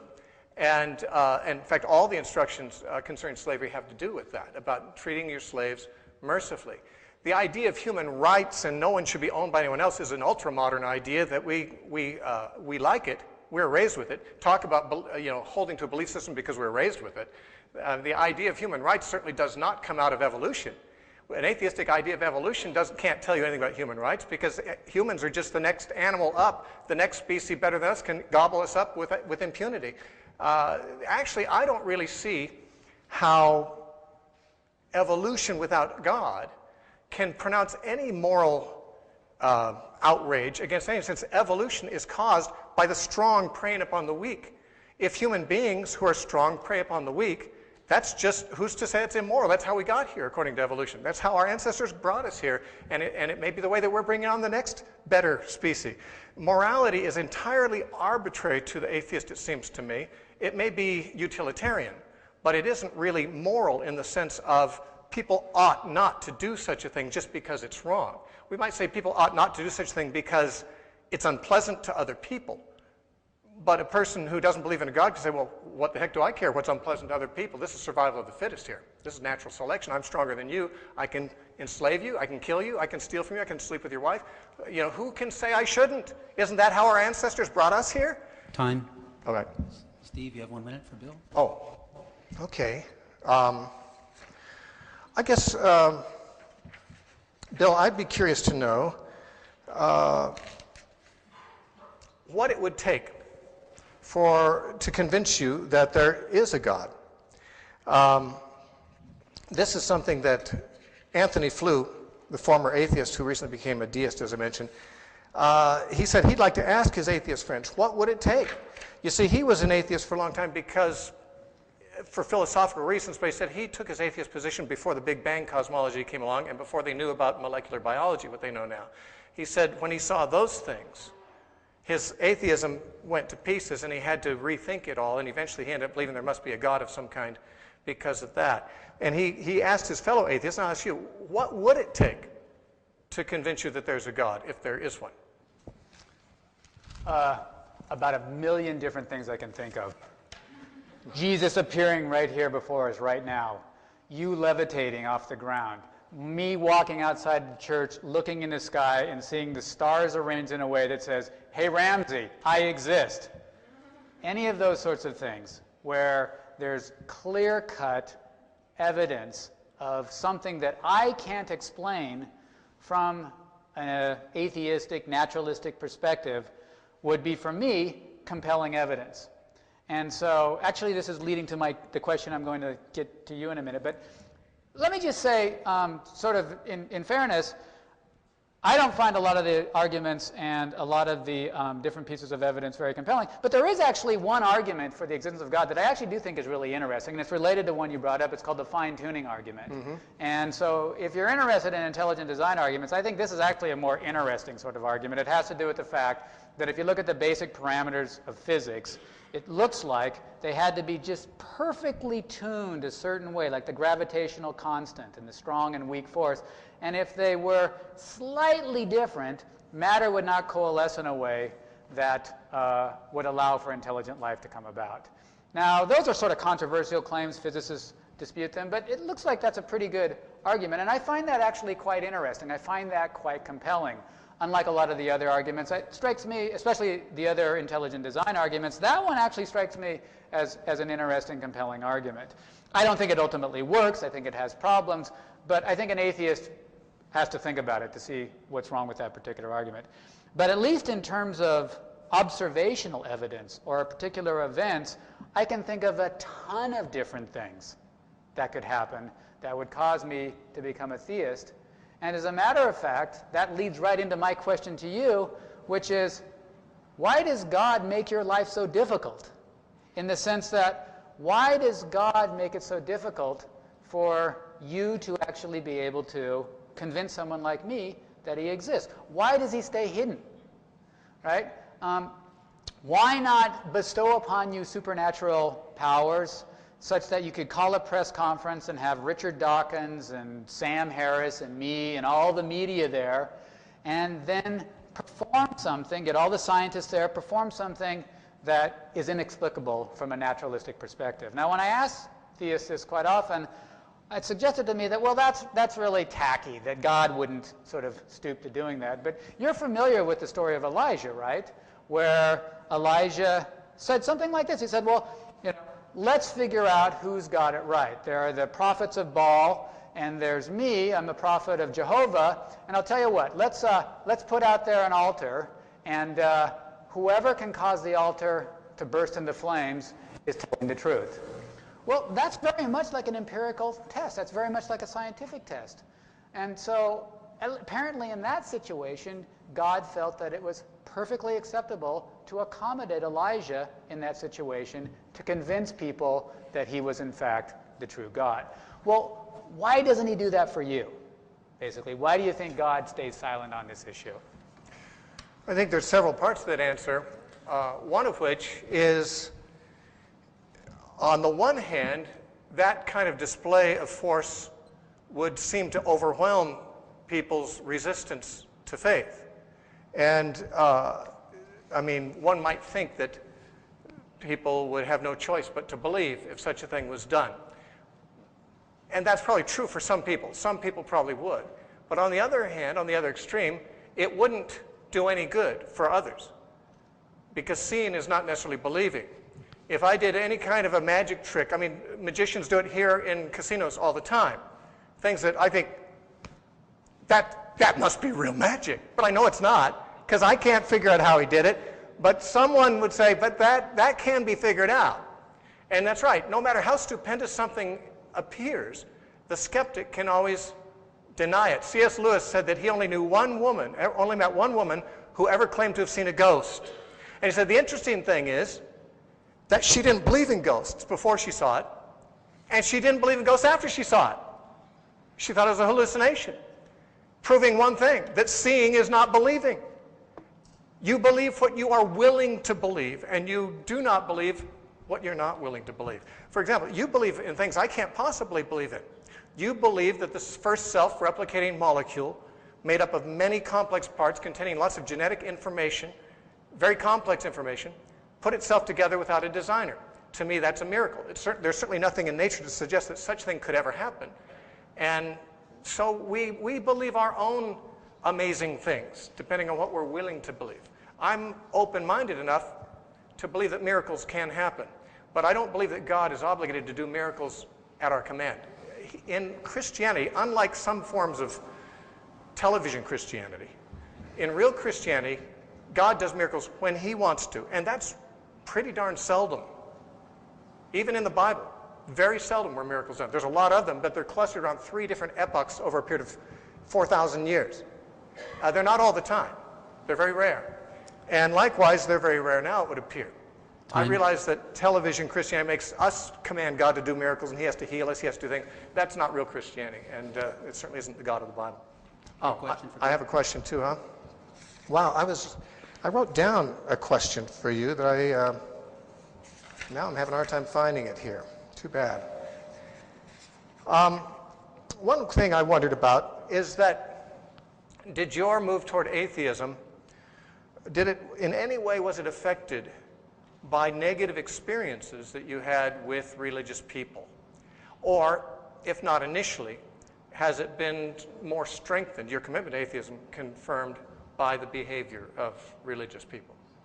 I would say initially no, but I certainly agree that the level of hypocrisy and the sort of different sort of historical understanding of different sorts of atrocities that have been committed in the name of religion didn't exactly make it seem more appealing to me. That's certainly true.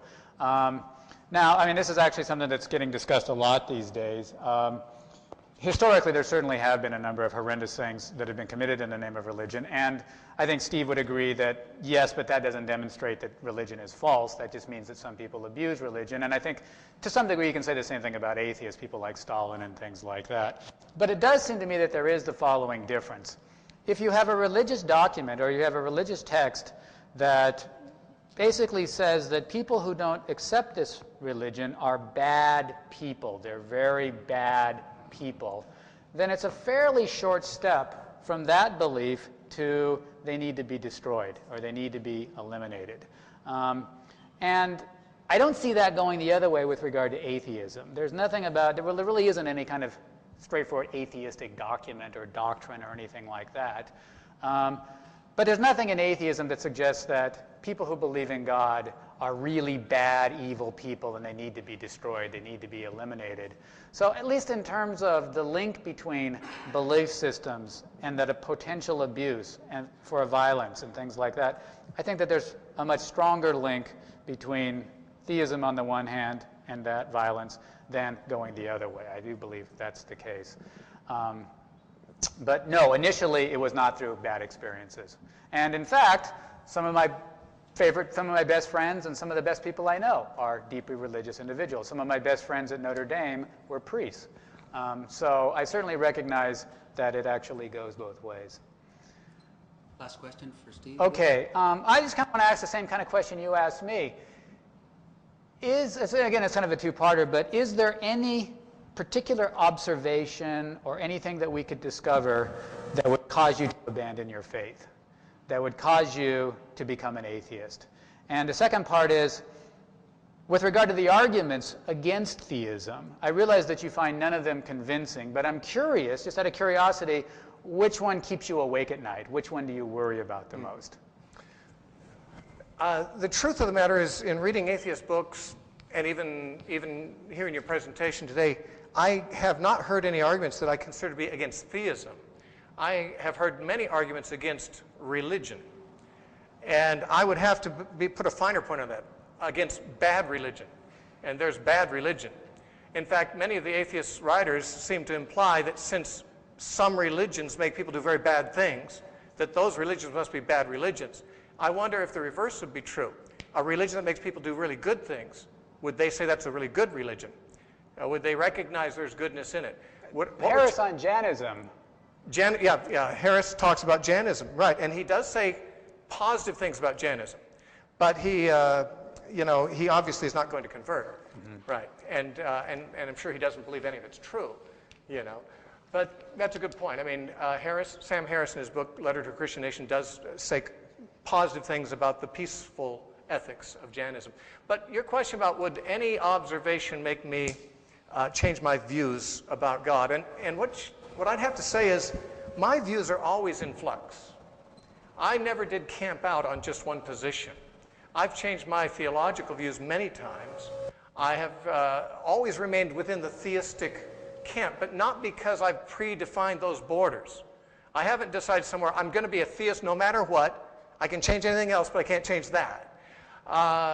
To change from being a theist to an atheist, I would have to observe things that would be as convincing to me as the kinds of evidence that someone would have to present to tell me that all of my life has been a dream of an alien. In other words, that God, that I don't exist. And I realize that sounds crazy to a person who doesn't believe in God for me to say. And I cannot explain to you how God has been proven in my life. I hate to use an illustration that will offend the religious and offend the atheist both, but I sometimes think this way, and frankly, it's an illustration that really does come from the Bible, although people will be shocked by it. And that is that I sometimes, when I talk to an atheist or hear the arguments of atheists, I feel like a man who is happily married and has an intimate sex life with his wife, listening to a man who never got to first base with a woman, and who says, therefore, there's no such things as orgasms. And the man says, oh, there really are. No, I just don't believe it. I have these arguments against it. Well, I don't care how many arguments you have against it. You're going to have to go further than that to convince me there's no such thing as that. And the truth of the matter is, the reason I say there's biblical reason for that illustration is that God compares his relationship to his people with the intimate relationship of a man and a woman. And I do believe that it's an interpersonal thing that cannot be communicated in its entirety from one person to another. One can try to explain it, one can try to show that it's rational to believe it, but what one knows from firsthand experience and relationship is something that's not transmittable and is only to be found when someone says, okay, the evidence is adequate for me to look into this and to seek it out and to find out if it's true. I have done that, and because I did that, it would take an awful lot to move me from that. I can't imagine what could. Yeah. 3 minute conclusion, Bill? Oh, okay. I probably won't take 3 minutes. Look, let me just reiterate my appreciation for you having me here this evening and the open-mindedness that you've displayed. Look, in certain ways, America is kind of this interesting experiment where the question is, can we get people with radically different religious views to live together without killing one another? And I think actually Americans have done a pretty good job on that score, and I think one of the reasons is because of things like this evening, where we choose to talk to one another rather than hate one another. I think that's a good thing. And so I do really appreciate that. There's been a lot of talk recently about the new atheism. There's all these books coming out, Dawkins and Harris and Dennett and various other folks. As far as I can see, there's really nothing new about the atheism. It's the same kinds of arguments that have been around for some time. The atheism itself isn't new. What's actually new is that people are actually buying these books. They're actually reading these books for the first time. And it seems to me that right now in our culture there's a certain openness to atheism that wasn't there before. And I think, of course, that that's a good thing. But it's still the case that of the different religious perspectives that are out there, atheism is the one where it's still fairly okay to be openly hostile. I think in a recent poll of Americans, something like 85% of Americans said they would never, ever vote for a political leader who doesn't believe in God. If I ever have a son and my son adopts my religious views, he won't be allowed to join the Boy Scouts because atheists aren't allowed in the Boy Scouts. Now, imagine if that was the case with regard to Judaism or Christianity. I think people would be outraged about that. But in any event, what I've tried to do this evening is to try to, using 70s terminology, give you a sense where someone like me is coming from, so that you can sort of see the perspective and what motivates somebody like me to be an atheist. And I guess finally the last point that I want to make is that although this evening was largely about disagreement, it's also important to keep in mind the amount that we probably agree on and the amount that we concur on. We both, I'm sure, agree that any form of violence in the name of religion or in the name of anti-religion is a bad thing and intolerable. And I suspect there are other things that we agree upon as well. I suspect, I haven't talked to you about this, but my hunch would be that Steve, like me, is distressed by the degree to which our culture sort of celebrates greed and wealth and excess when at the same time other people in the world are in a tremendous amount of need. I'm driven to the idea that we need to be doing more to help those people, but I'm driven by secular arguments. Steve's probably driven by religious arguments, but we come to the same basic conclusion, and I think that's important to keep in mind as well. So I'll just stop there. I want to begin by saying I have really enjoyed interacting with Bill. He's very pleasant and very intelligent and a very good spoil for the debate. It is true that we have some things in common, and a lot of those things would be our ethical understanding of things. What we don't have in common is a common basis for having an ethical understanding of things. I do agree that violence and war are horrendous things. Though if I didn't believe in God, and if I only believed in evolution, I would have to say, but isn't that really what it's all about?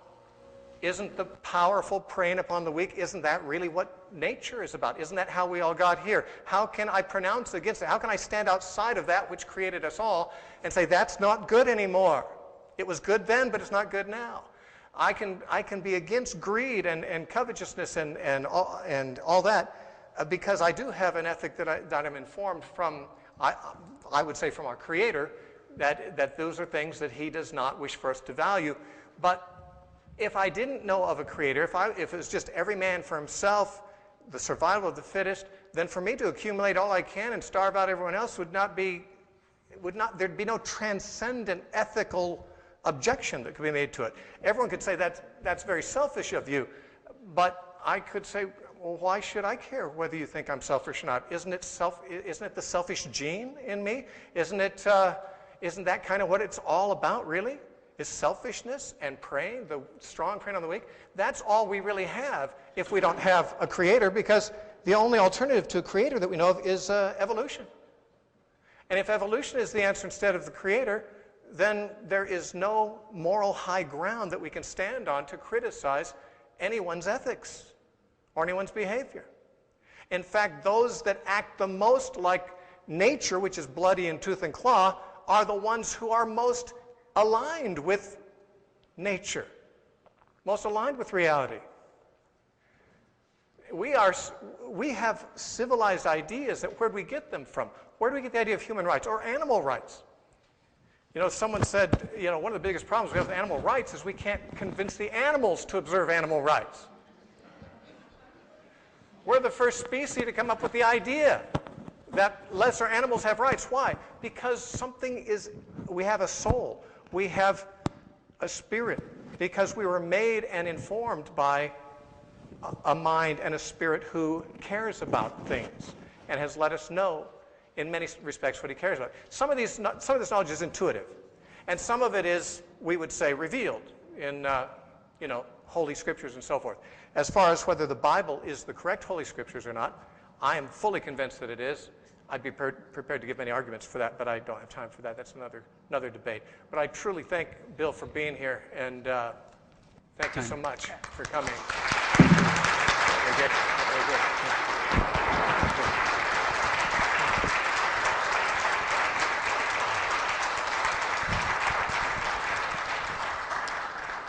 Is there anybody here that might have a question for Bill?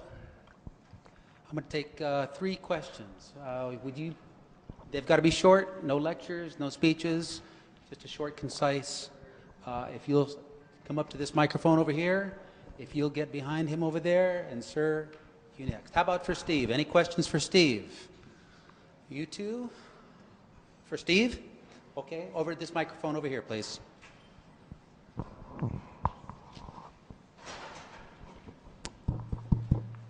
Go ahead. All right. Kind of leading into what he had mentioned, my name is Jay, and I appreciate both of you. I think it was a very nice debate, very cordial, and very educational. My question for you tonight kind of leads to what he had mentioned about, as an atheist, how do you really define sin in your life? Where does the definition come from, and how do you apply it to your life? And would each atheist have the same agreement on what the definition of sin would be? Okay, good. I don't believe in sin because, as I understand sin, it has a uniquely theological meaning, that it's to do something that violates God's laws, and since I don't believe in God's laws, I don't believe in sin. However, I do believe in immorality and morality, that kind of distinction, and since Steve was talking about it, let me talk about that for a little bit. The truth of the matter is that that's a major area of philosophy, doing ethical theory and coming up with different accounts of what it is about a particular act that bestows upon it its moral status. What is it about a certain act that makes it either morally right or morally wrong? And there's a lot of different work on that. There's a lot of different theories about that. The truth of the matter is virtually none of them appeal to God. There is, in fact, one moral theory that's out there called divine command theory that does appeal to God. It was endorsed by a former colleague of mine at Notre Dame, Phil Quinn, for example. But a lot of people don't think it works. And let me give you a couple of reasons why that is. In fact, a lot of Christian ethicists don't think it works.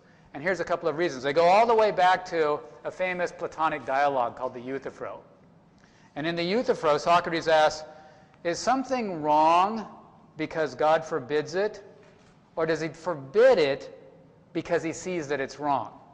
Right? You see the difference between the two cases? Now, divine command theory says it's the former.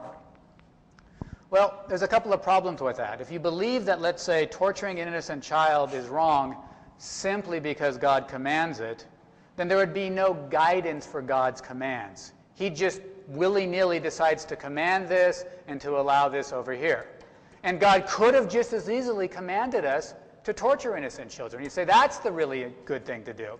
Now, you might be tempted to say to yourself, well, wait, God would never command us to torture innocent children. But why not? Right? Because according to divine command theory, torturing innocent children is not wrong until God makes a decree about it. It doesn't have any moral status until then. So it puts this arbitrariness into morality that even a lot of Christian ethicists don't like, that a lot of people would say if you've got a moral theory such that it could turn out to be the case that torturing innocent children is the morally right thing to do, you got a bad moral theory. But let me point out another problem, and this is the one that really bothers Christian ethicists. It seems to make God's own moral goodness a completely uninteresting trait about him. Because notice what it's claiming. It's claiming that moral goodness is whatever God wants. So when you say that God is morally good, all you're really saying is that he wants what he wants. Let me give you an analogy. Let's suppose that there's some tyrant, some leader, and that leader has decreed that anything he wants is legal. So whatever he does is, by definition, in this land, automatically legal. He can steal, he can take whatever he wants, he can kill people, but by definition, it's legal. Now suppose a historian is trying to reflect on what kind of a leader this person was, and suppose a historian says, well, you got to admit he never broke the law.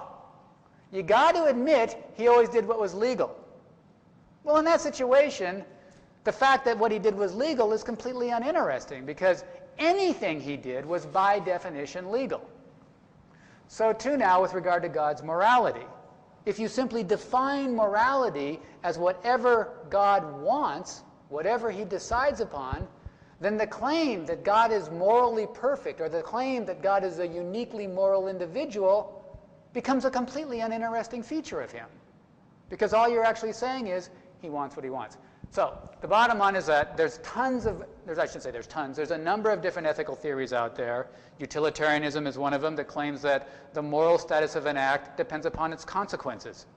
Does it cause suffering? Or does it cause happiness? I think all of us are actually, when you think about when you're really confronted with a difficult moral dilemma, how do you think about what to do in that situation? My guess is a lot of you engage in utilitarian reasoning. You ask yourself, will this cause harm to somebody? Will this cause suffering? What will the consequences be? Notice that's how we justify so many of our actions. We justify, for example, the war in Iraq by saying, yes, it's bad, but in the long run, it'll bring about more good things. We focus on the consequences. Well, that's a very compelling moral theory, and it makes no mention to God. It's not relativism. It doesn't say that we just make up morality willy-nilly. It's claiming, no, there's a specific feature that a given act has which bestows upon it its moral status, and that's its consequences. So that's, I think, how an atheist thinks about not sin so much, but right and wrong. Time? You want to respond to that? Do you mind if you respond to that? No, sure. We can both respond to both questions, yeah. Yeah, I would say that my concept of what's morally right and wrong is not so much based on divine decree as divine character. And that everything that God said is wrong are things that are contrary to his character. That is who he is by nature. Now, it so happens that his character is revealed to be dominated by justice, mercy, faithfulness, and love. Now, if God had been a devil instead and was, characterized by injustice, cruelty, and lying and so forth, I guess there wouldn't be much we could say about it. We'd have to live with that. But we can count ourselves fortunate that the God who made us happens to be committed to things like justice and mercy and so forth. And therefore, every command that he says is good is an embodiment in action of an ideal that is in his character. And everything that he says is evil is the embodiment of an action embodying something that's quite contrary to his character. That would be my take on it. You have a question for Steve? Yes, my question has a origin of life direction. And it's how does the fairly common occurrence of errors within self-replication, such as cancers, lend itself to intelligent design? Well, it depends on whose version of intelligent design you have. If you're looking at Christian theology, which would be where I come from, we believe that God made all things perfect, and therefore there was no direction for them to go but down from there. And there was a downward slide called the fall, that the fate of the universe, well, not the universe, but the fate of the earth, was put into the hands of the original people. And by their wrong choices, they incurred consequences on the whole creation, which have been thorns and thistles and sorrow and grief and things like that. In other words, negative things began to come in, and that the degeneration of that which was once perfect is what we would expect to see. We would not expect to see something that was created originally imperfect but became more perfect as a result of the fall, but rather that the intelligent designer really did intelligently design. Richard Dawkins and Sam Harris and others have pointed out that there are lots of examples of unintelligent design. For example, they talk about newts, salamanders that live their whole life underground, and they have eyes that are blind from birth. They can't see. And they say that's because they evolved from creatures that had eyes that could see. Well, maybe they did. If so, that makes my point. The original design could see. It was not an unintelligent design. What we see today is a degeneration from it, which is exactly what a Christian theologian would expect to see. At least it's the direction we would expect to see things go.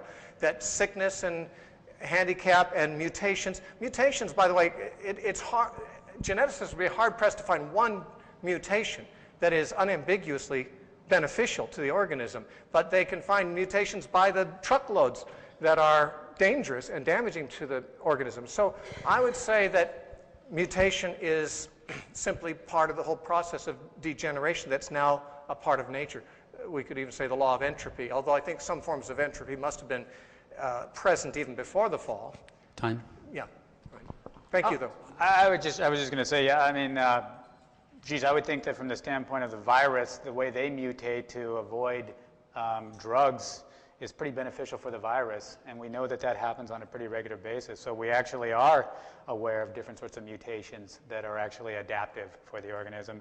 But you know, I mean, this business about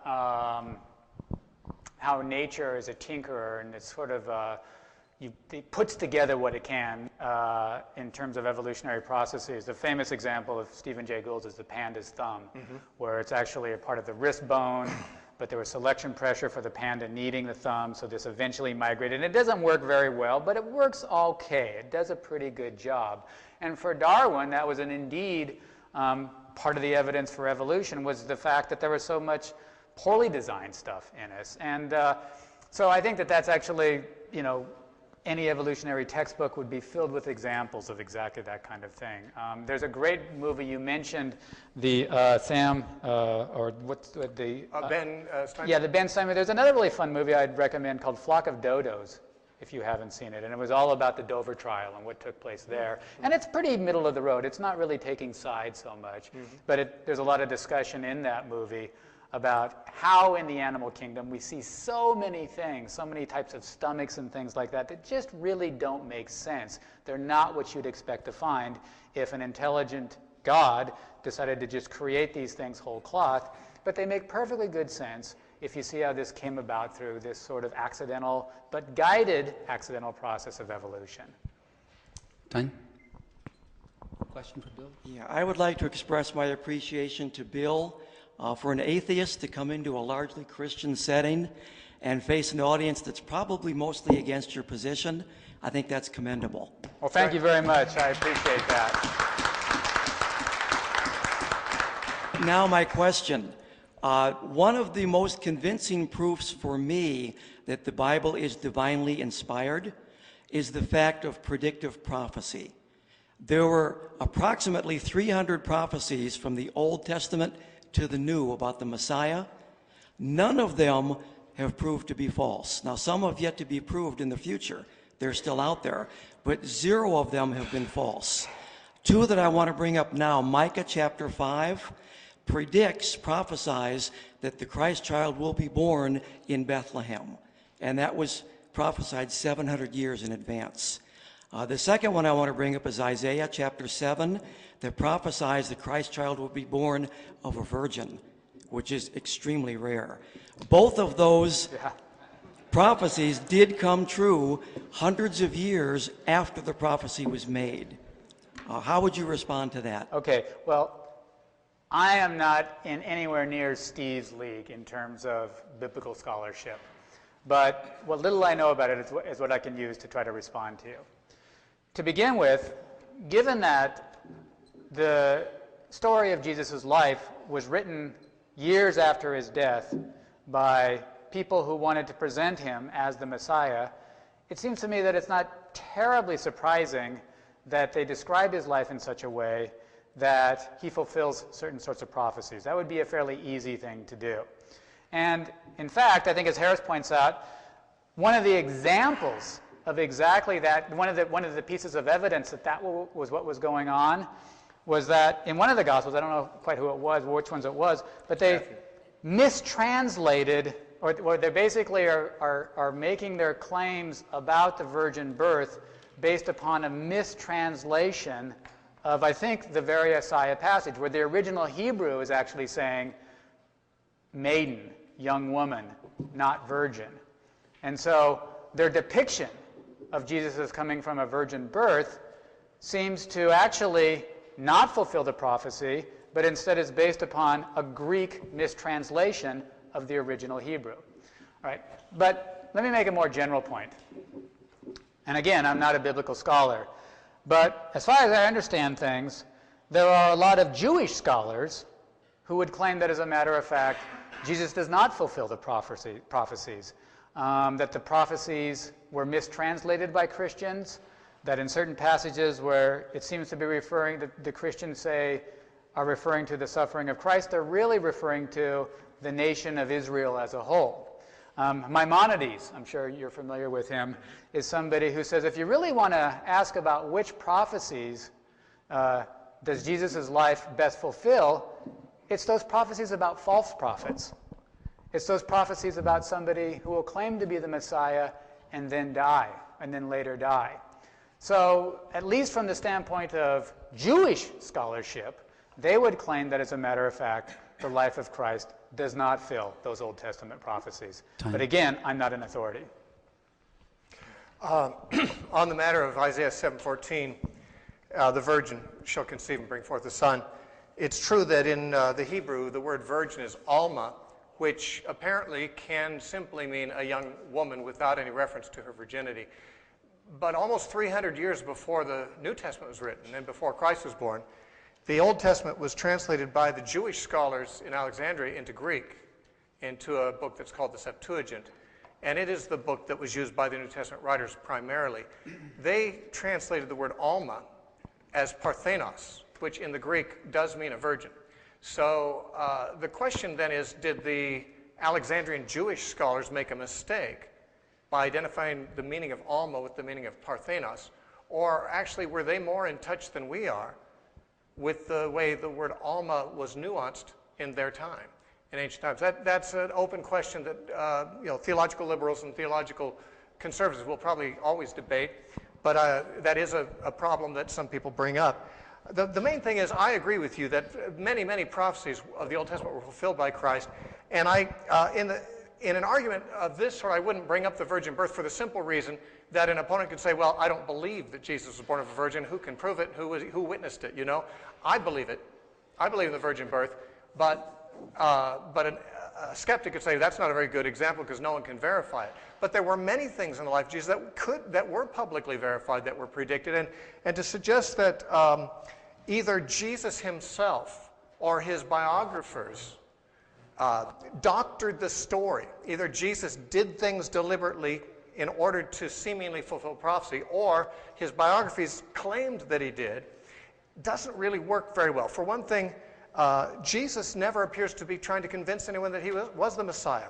We only have 3 times in his whole teaching that he ever mentioned that he was Messiah. 2 of them were in private conversations, one with the woman at the well, one with his disciples at Caesarea Philippi, and one was at his trial when he was asked, "Are you the Christ, the Son of the Blessed?" And he said, "I am."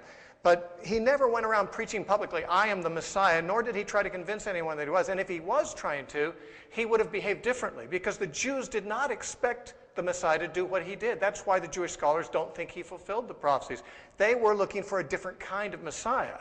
They understood the prophecies differently. If Jesus was a charlatan trying to mimic the Jewish expectation of Messiah, he would have come in a more militaristic way, which all the Jews would have said, that's what we're looking for. Instead, he did fulfill prophecies that the Jews weren't paying attention to, but which were the right thing. And he didn't engineer that. Many of them had to do with where he was born, what people would do to him, and not things that a man could engineer for him. But what about just the overriding sort of whole point of the Messiah is to return to the kingdom of Israel, that did not happen? I mean, it seems like it's at least a bit of a stretch to say that he fulfills these messianic prophecies, given that sort of the main thing didn't happen.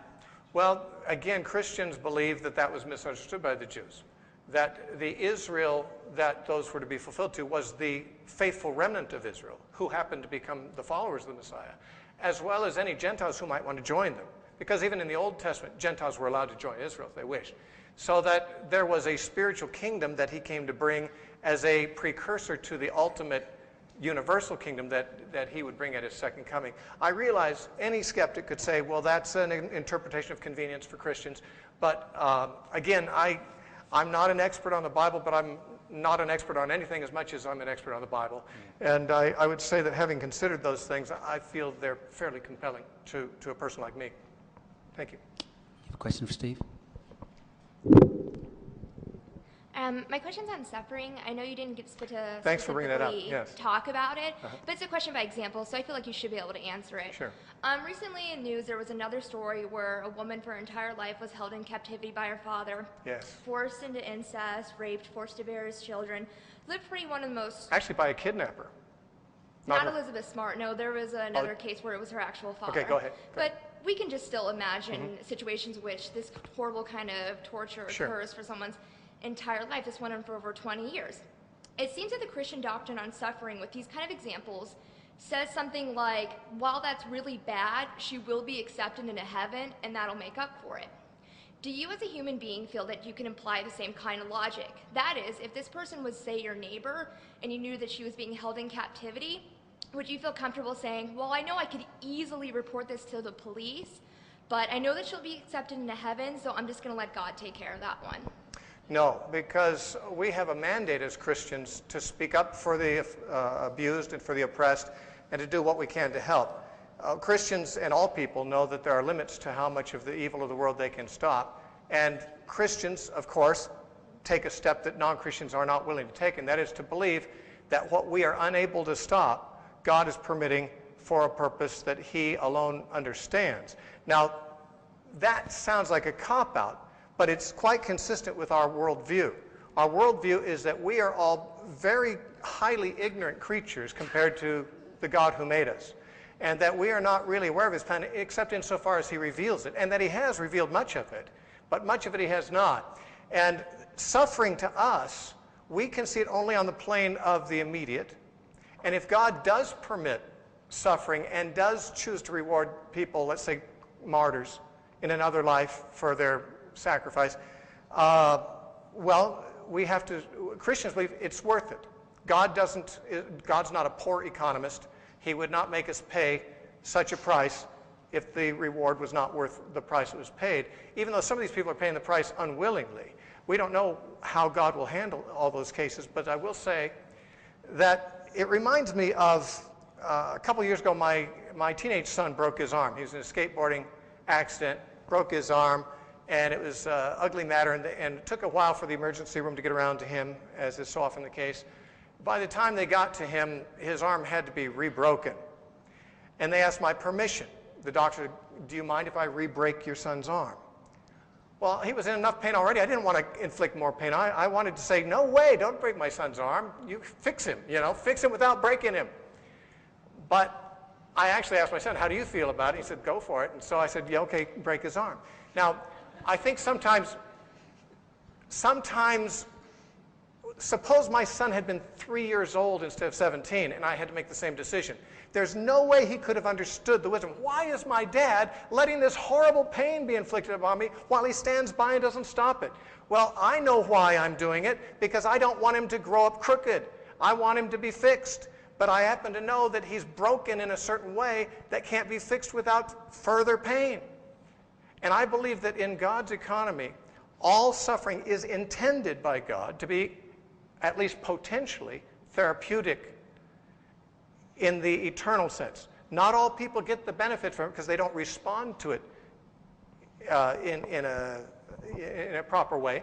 But I have suffered a few pains in my life too. And I wonder why. Why did I have to go through this particular pain? But it's never crossed my mind that God couldn't have a better purpose than I could imagine for me to go through it. And the hardest things I've been through, I've never been tortured and raped for years and so forth, but the hardest things I've been through have been excruciating at the time. And I can say, looking back, not only in eternity, but even now, I'm a a more mature person, I've gained from it. But I'm not saying everyone gains from it. Time. I'm saying that God wants suffering to be potentially therapeutic. It doesn't always turn out that way because of human responses to it. Sorry, I can't do better than that. Too little time. Thank you, though, for your question.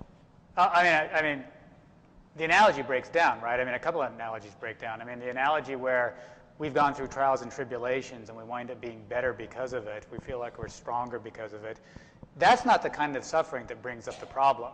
The kind of suffering is where you go through a horrific battle with cancer and then you die. Or you're, like I said, with a small child, he's burned to death over 80% of his body, suffers for a while, and then dies, where there's no clear benefit to it at all. That's the kind of suffering. No benefit visible to us. Yeah, visible to us. Now, so what about this idea that, well, maybe there's some good that comes of it? That the philosophers have a name for that. It's called the parent analogy. It's exactly the kind of analogy that you made. But again, the analogy completely breaks down. Because in your situation, the only way you could bring about your son's arm being straightened in the proper way was to inflict this pain upon him by breaking it again.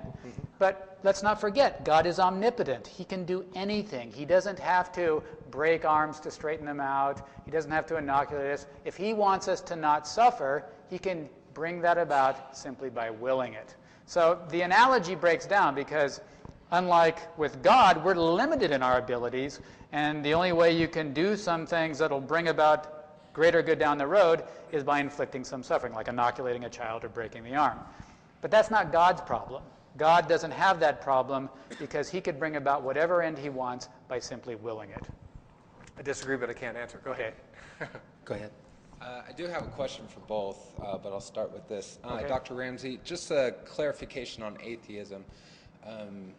Because there tends to be different degrees of atheism as well as with theism, I came across the definition that atheist is one that not only disbelieves in the existence of God, but believes that there's proof against the existence of God.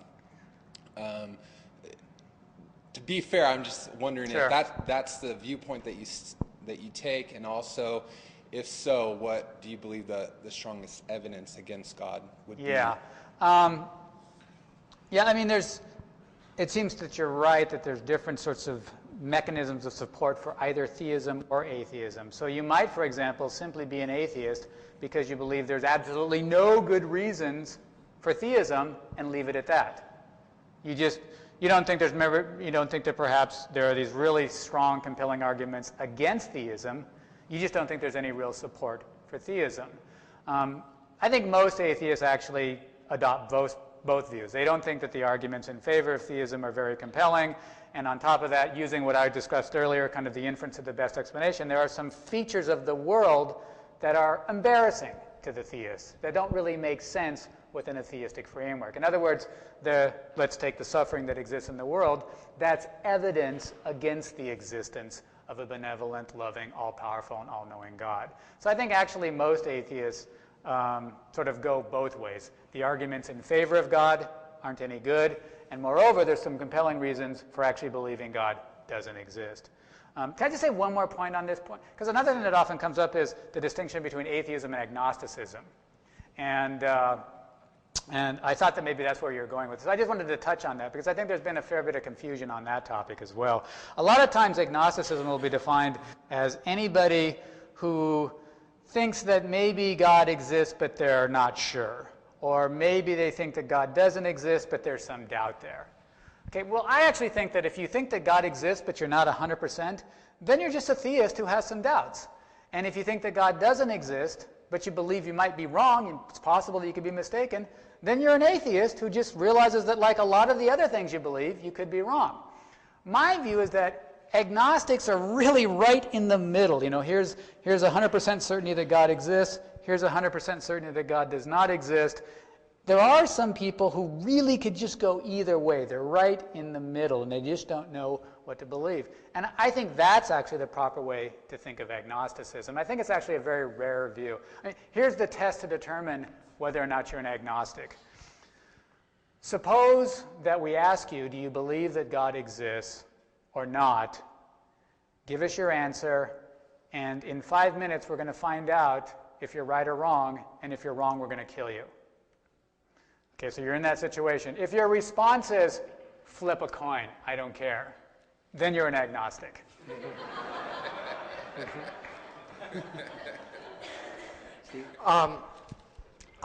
That was mainly directed to his special circumstances, but I would like to respond to something he said about the breaking the arm and that kind of thing. He said that God doesn't have to inflict pain to bring about the absence of suffering. God could just create the absence of suffering, could prevent suffering. That is probably true, but in my analogy, breaking my son's arm, of course, would prevent some kind of suffering in the future, but what's broken in us that needs to be rebroken is our character and who we are. And I don't believe that God can take a free moral agent and just inflict him with righteousness if he doesn't want to be a righteous person. I believe that God can give that person incentives to turn that direction and can soften them and make them more sympathetic with what's right through various kinds of trials. But what God's trying to bring about is that which he can't bring about without suffering, because he's dealing with people who have to make their own decision. And the suffering is part of that methodology, in my opinion. You have a question? A question. Two questions. So one has to do with sort of the representation of evolutionary theory, and I think you sort of misunderstood the point about the Euthyphro argument. The other sort of more visceral question, though, does regard this problem of evil stuff. I mean, I guess you can tell me that there are hurricanes because we fell from grace in the Garden of Eden and the weather went bad, I guess, right? But don't you ever worry about it? I mean, during the 30s when Hitler Youth were being trained, right, they were trained by being told to raise puppies, right? And they raised them into dogs, and then they were told to execute the dogs, right? And they were told this. They were told, you don't understand this now. This doesn't make sense to you now, but someday it will. Someday you'll understand the mysteries of blood and soil, and it will, right? How do you know you're not doing the same? Don't you worry that you're doing the same thing when you can find an excuse in principle for any degree of suffering that exists in the world? So, in other words, the alternative is that God is not a good God, God's an evil God like Hitler. No, that's not. The idea is that, I mean, right now you're relying on faith, right? You're relying on faith when you assume that some story can be. The thing about the Hitler Youth is this, right?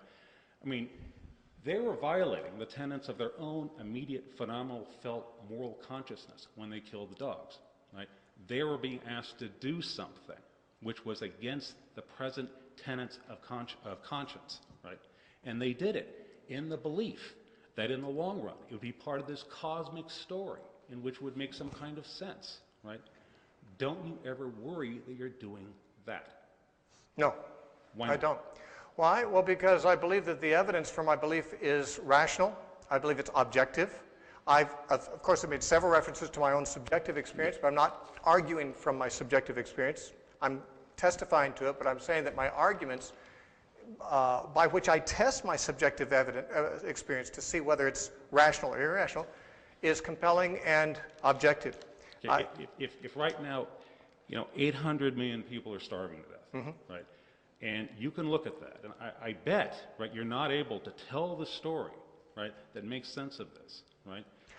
You don't worry. I might be able to, because if I was one of those people starving to death, I would feel the same way about it as if someone else is, because I really do feel their pain, believe it or not. But I also feel my pain, and I accept that too. What I accept is this, that death is a part of every life. There's never been a person born who either has not died or is going to die, unless we happen to be living in the last generation and Jesus raptures the living saints or whatever. But I'm not counting on that being the case. And so all people die. If someone says, well, why did God let them die in a hurricane? I guess I'd like to say, well, how did you want them to die? If you say, why did God let me die in an accident? Well, how did you want to die? I don't want them to die with parasites in their bellies. I don't either. Right, in screaming agony for weeks. Yeah. What I really want, since death is inevitable for everyone, what I want is for everyone to die prepared to meet their God. That's what I want. And that's what I'm going to work on, because I can't stop them from dying. If I could stop all hurricanes, I wouldn't stop those people from dying who died in the hurricane. They die another way. the ratio of death to human life is 1 to 1. There's a 100% mortality rate of the human race, and therefore it's always tragic when anyone dies. Even Jesus cried at a tomb because it was a tragic thing. Even though he intended to raise that man from the dead at that very moment, he saw death as a tragic intrusion in the human story that he intends to remedy in the end, and that's what he came to do, to defeat death. And I personally think that every death is tragic, but let's pull ourselves together here and say, okay, it's tragic. Sadly, we're all going to die. Let's see if we can do something about A, making life better for those who are still alive, and B, trying to get people prepared for what's going to happen to them when they die, because it's going to happen. Okay, this bears upon a question before, right? The question, I mean, you asked Bill if there was anything that would happen, right, that would convince him that his theory about the origin, nature, and destiny of the universe are false, right? And he said there are tons and tons of things. He trotted them out, right? He asked you the same question, right? And now you're giving the same answer. I mean, there is no amount of suffering you could ever see that would make you, there's nothing that could disconfirm this story. That's true. That's true. But I'll tell you what. He said, is there anything that could convince me that God doesn't exist? He didn't say, is there any amount of suffering? You see, all suffering fits into my worldview. There'd have to be something that is not explicable in my worldview. In fact, that's the thing. Everyone has a worldview. The question is, does your worldview really account for everything, or are there things that it cannot account for? It might seem convenient that a Christian can account for everything by saying it's the will of God or whatever, but hey, if that is a consistent explanation with an otherwise rationally held worldview, don't knock it. If you've got a worldview that can't account for the origin of life, or the origin of information, or the origin of moral absolutes, then maybe you should change your worldview. Can I go into the second thing? Yeah. The second thing is this, right? I mean, the way the debate constantly goes with regard to the evolutionary stuff is this. I mean, you point to, right, the evolutionist is not able to tell some part of the story, right? And you say, well, I can fill it in. God did it. The thing is, that's not an explanation, right? Sure it is. It's not even close to being an No, explanation. it's not a scientific explanation, it's an explanation.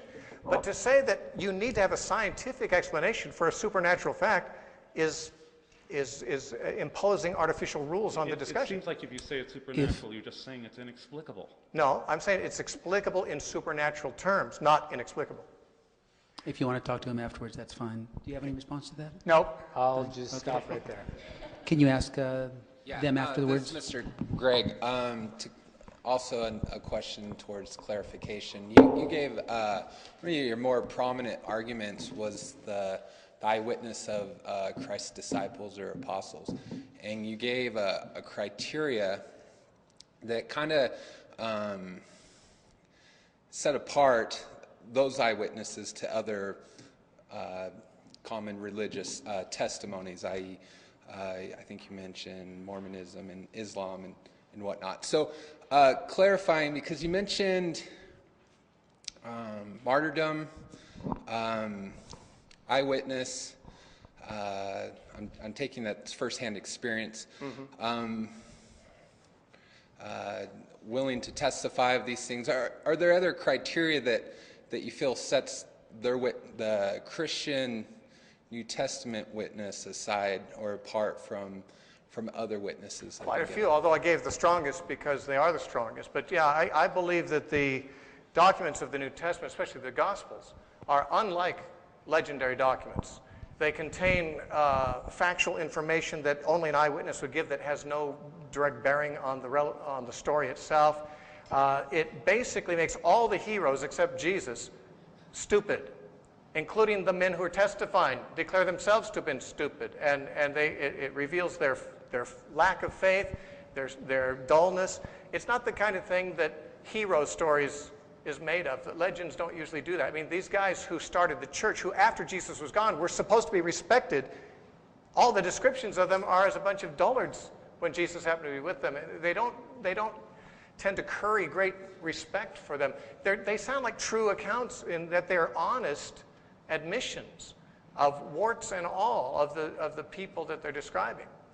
Okay, so if you were to list criteria that would need to be met, I mean, because as was pointed out in the debate, many people could claim that this day or some supernatural fact, and as you said, that needs to be eyewitness, multiple individuals, multiple witnesses willing to die or lay down their life for this. What other than that do you feel sets the Christian witness apart from the other religions? Frankly, I think that's a lot in itself. But are there any other criteria? I'll tell you this. I've done myself. I've spent many years studying the scholarship behind the Gospels and so forth, and the whole of what I've studied inclines me to believe that I'm reading the witness of people who really were telling what they believed to be true. In a court of law, the testimony of similar witnesses would have to be taken as true because it can't be disproven, and it is nothing they say is inconsistent with the general worldview that is presupposed in it, which is a worldview very similar to that which most people throughout history have had, except for a very tiny number of people who, in especially modern times, have identified themselves as atheists. Done. Any response? No, the only thing I would say is that there could be a Muslim scholar up here or a Jewish scholar, and they'd be saying exactly the same thing, basically. Well, they wouldn't have the same things to say. They would appeal to different features. They would appeal to different distinctive characteristics of their prophet or their Messiah, or whoever they believe is the one that's really carrying the true message from God. And they would say, these are the features that really matter. These are the ones that are really important. But I didn't refer to the distinctive features of Jesus, but of the records of Jesus and how they stand. I don't think the Muslims could do that. And the Jewish records we accept. You know, the Jewish records. Except for the parts where they say Jesus is not the Messiah. Well, that's an opinion. See, that no one can testify that Jesus is not the Messiah or that Jesus is. What people can testify is, I was there when this happened. Now, you reach your own conclusions, whether he's the Messiah or not. I say he is. You say he's not. Fine. No one can testify that he is or isn't based on eyewitness testimony because that's not visible. You have to base it on the evidence. And that's what I always do in reaching any of my beliefs. I look at the best evidence available, including the evidence for other religions, which I'm interested in too. But I don't think they hold a candle to the sufficiency of the Gospels as historical records. Sorry, I'm taking more than my allotted time. No, that's fine. Okay. Thank you, Bill. Question? Oh, one more question? I just had a quick question for Steve. Do you believe that people have to be Christian to be saved or to have a positive afterlife? You know, that is something that even Christian theologians have been discussing and debating among themselves. What I do believe is nobody can be saved except by Christ and what he has done. Some theologians, and I'm willing to consider their point, believe that Christ is capable of saving people who had no opportunity to hear about him in this lifetime, if they were otherwise disposed toward seeking the truth and seeking God and so forth. Yeah, I guess where I was going with that is it seems like there's a special problem for people who've never had the opportunity, even through missionaries or whatever, who then undergo through great suffering. Yeah, the Gospel of John says that the condemnation of the world is that light has come into the world and they love the darkness rather than light. I believe that people who have not received very much light will not be condemned in the same way that people who've received much light and have hated the light. I think people who have been responsive to whatever light God has given them may well be counted as believers, even if they've not heard the name of Jesus, just like Abraham, Isaac, and Jacob never heard the name of Jesus. I guess that's why Catholics had limbo, but I think that... Why they have to... Oh, they have limbo for babies, yeah. Yeah. Right, exactly, yeah. Oh, you want to ask a question? All right. Thank you. Thank you. Thank you for being such a wonderful audience. I think we owe Steve and Mr. Ramsey a round of applause for being so gracious to come here. And are you available for questions afterwards? Sure, absolutely. Okay. They're available for questions afterwards, and I want to thank you for being a wonderful audience. Have a great night.